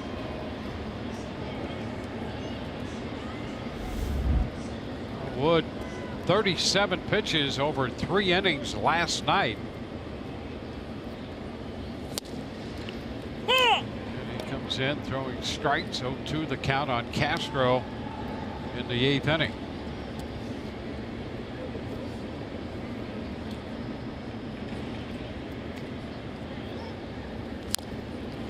Just a little piece of that one, a breaking ball out front.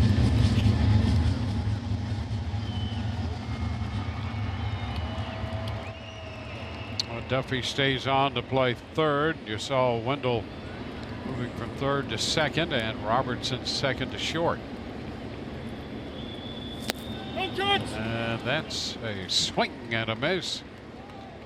So Wood picks up a strikeout of Castro.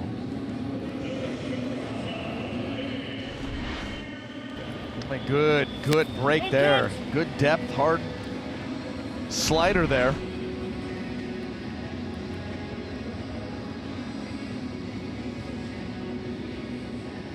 JT Riddle scored the 2nd run in their 2-run 6th. Tripled in a run and then scored on a ground ball and put on a display of some pretty good base running down there to get home from 3rd.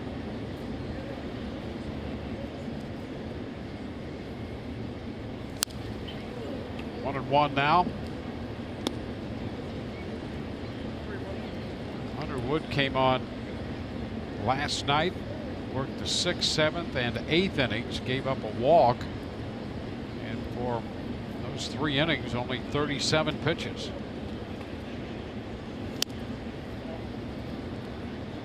Two and one. The veteran Ziegler up in the bullpen.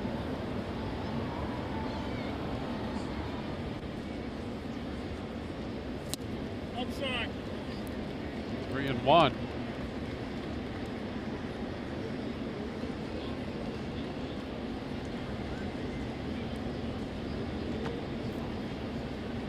Rays 1 shot left, down by 2 right now. There's a long one deep to right field. Gomez will run out of room, and the Rays are now down by 3. Riddle's 2nd run batted in, his 5th home run of the year, and it's 3-0 Miami.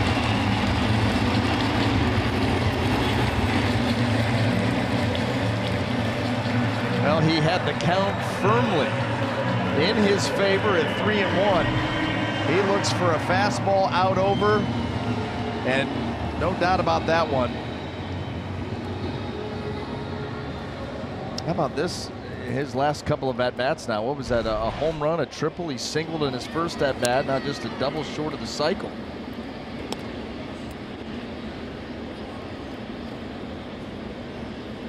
Well, he's been a major part of the offense of this game for Miami to make it 3-0. Boy, then you think about the base running on top of that. He's had a nice day. 1 and 1.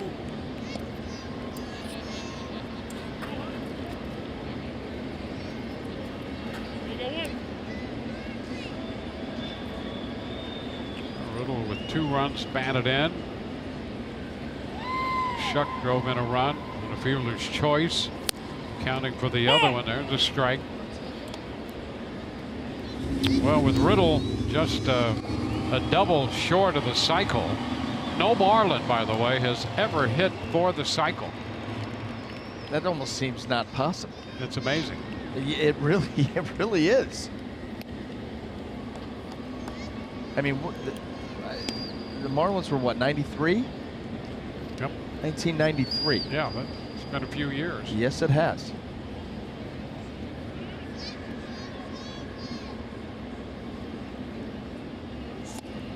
And now ball 3. Full count. This is a team that's won a couple of world championships too. That's shocking.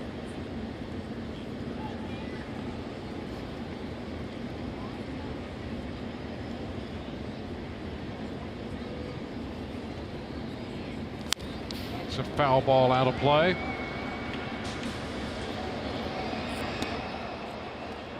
Well, that's like the New York Mets and no hitters.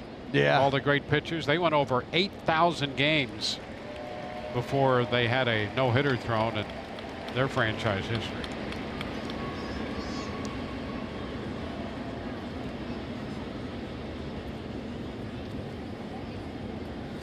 Swing and a miss. So Shuck is out number 2. 2 strikeouts and a home run in the inning.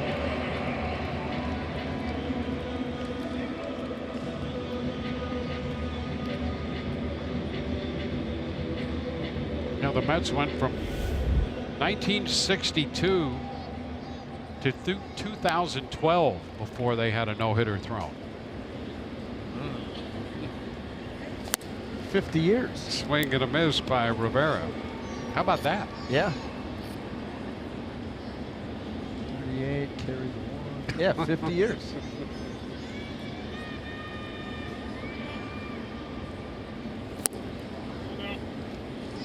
It's a 1-1 count. And the first guy that you think of is Seaver.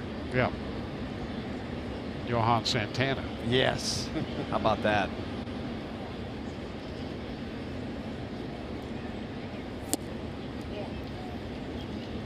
Two 2-1. The Rays in the ninth will have the top of the order due up. Now they're going to need at least 3 to keep it going.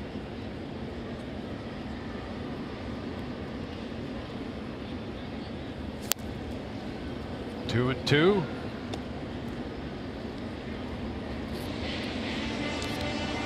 Seen the veteran Ziegler in each of the first 2 games.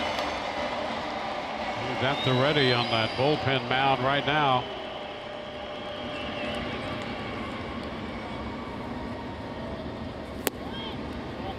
And a full count here on Rivera.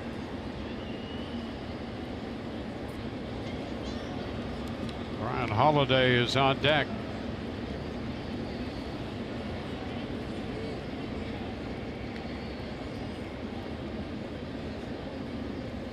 Ground ball over the mound.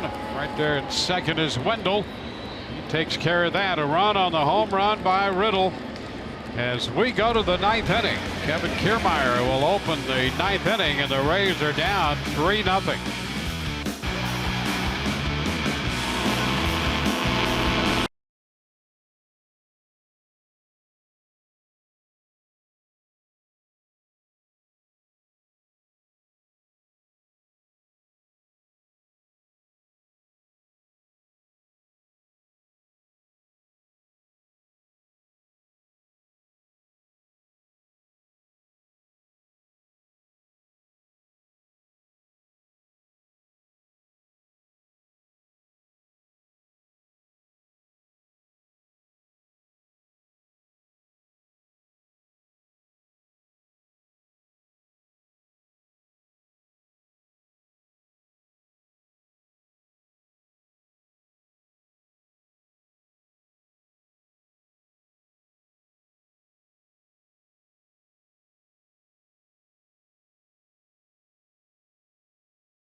On this 4th of July, the Rays down 3-0 moving into the 9th inning in Miami. They'll be facing the veteran right-hander. Brad Ziegler enters this game. He's been busy in this series, 0-5, making his 41st appearance. And the first pitch grounded to first by Kiermaier. And unassisted Moore takes care of the first putout. 1 pitch, 1 out. Yeah, you saw with Ziegler the 0-5 record, but he was 9 out of 10 in saves. And so you think about the job that he's been able to do. Barraclough has been getting the lion's share here recently. Gives you that, we talked about it his first couple of appearances, that low arm angle between sidearm and submarine. It's a strike to Robertson.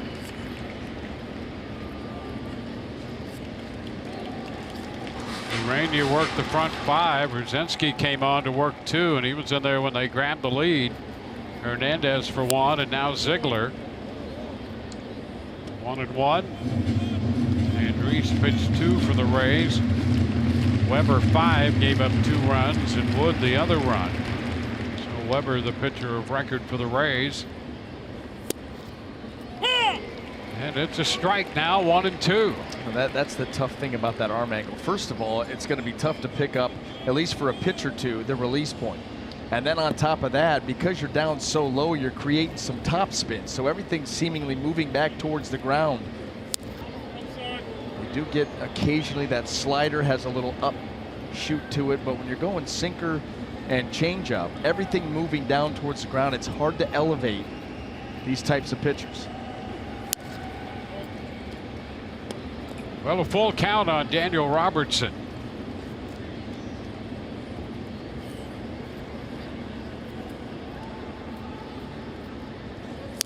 And he will draw the walk, and the Rays have a base runner. 1 on, 1 out. Rays Live, the post game, presented by WB Mason, just around the corner, with Rich and Doug anchoring the coverage from the studio. We'll hear from Kevin Cash. Michelle will have interviews from the clubhouse. JT Riddle, big part of the offense for Miami today.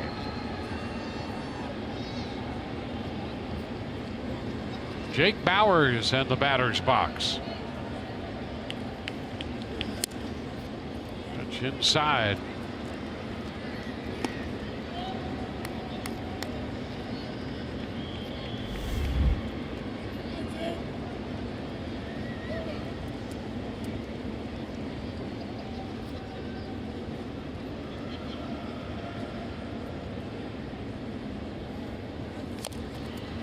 Tapper foul that comes up and strikes Bauers while he was still in the batter's box.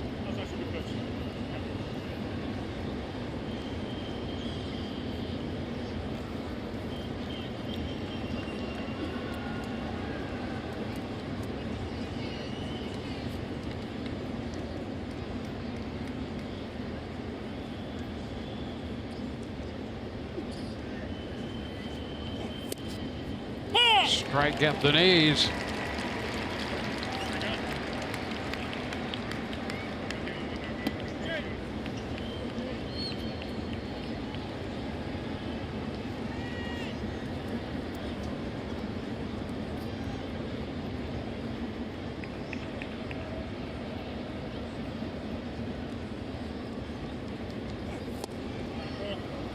This one is down.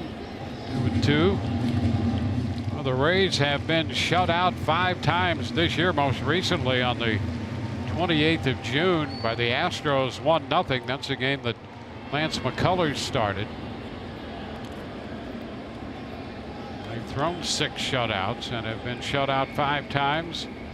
Down 3-0, and here's a little tapper.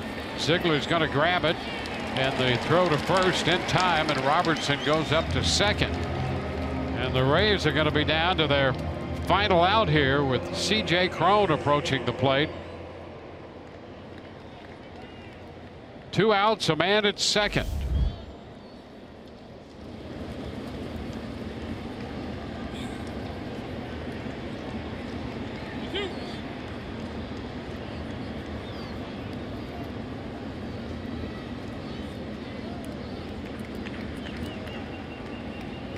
Cron doubled in the second inning. 1 for 3. And he swings through that first one for a strike.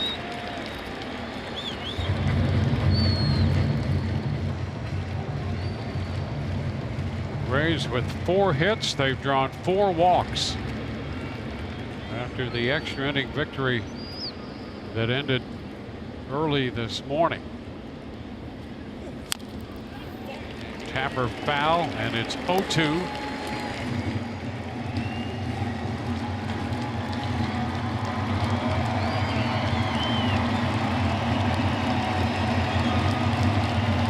Rays started the day a game over 500. We'll be heading into New York to play the Mets, opening a weekend series Friday night.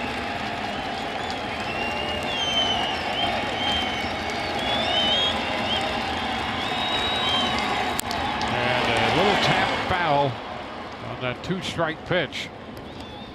Cron just hanging in there. Just trying to extend this ball game. If C.J. Cron could find his way on base, that would bring the tying run to the plate. And that's all the Rays are looking for here, at least a shot. Joey Wendell is on deck. Cron down 0-2.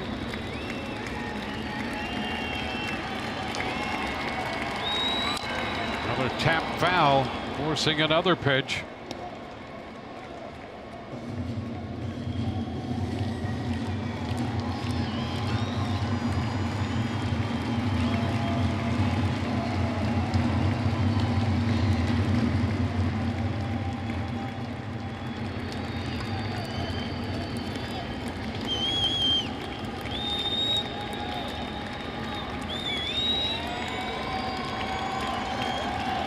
on the delivery way wide.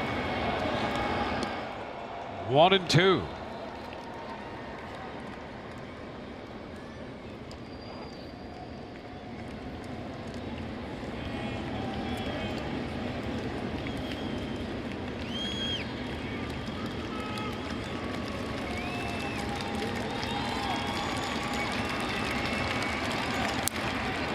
Take as that one slides wide.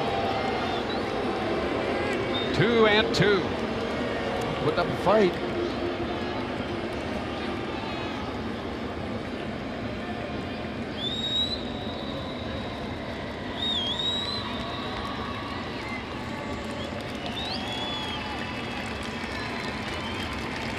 And a swing and a miss. Crone strikes out, and this one is over. Rays shut out by 4 Miami pitchers. It's a 3-0 final.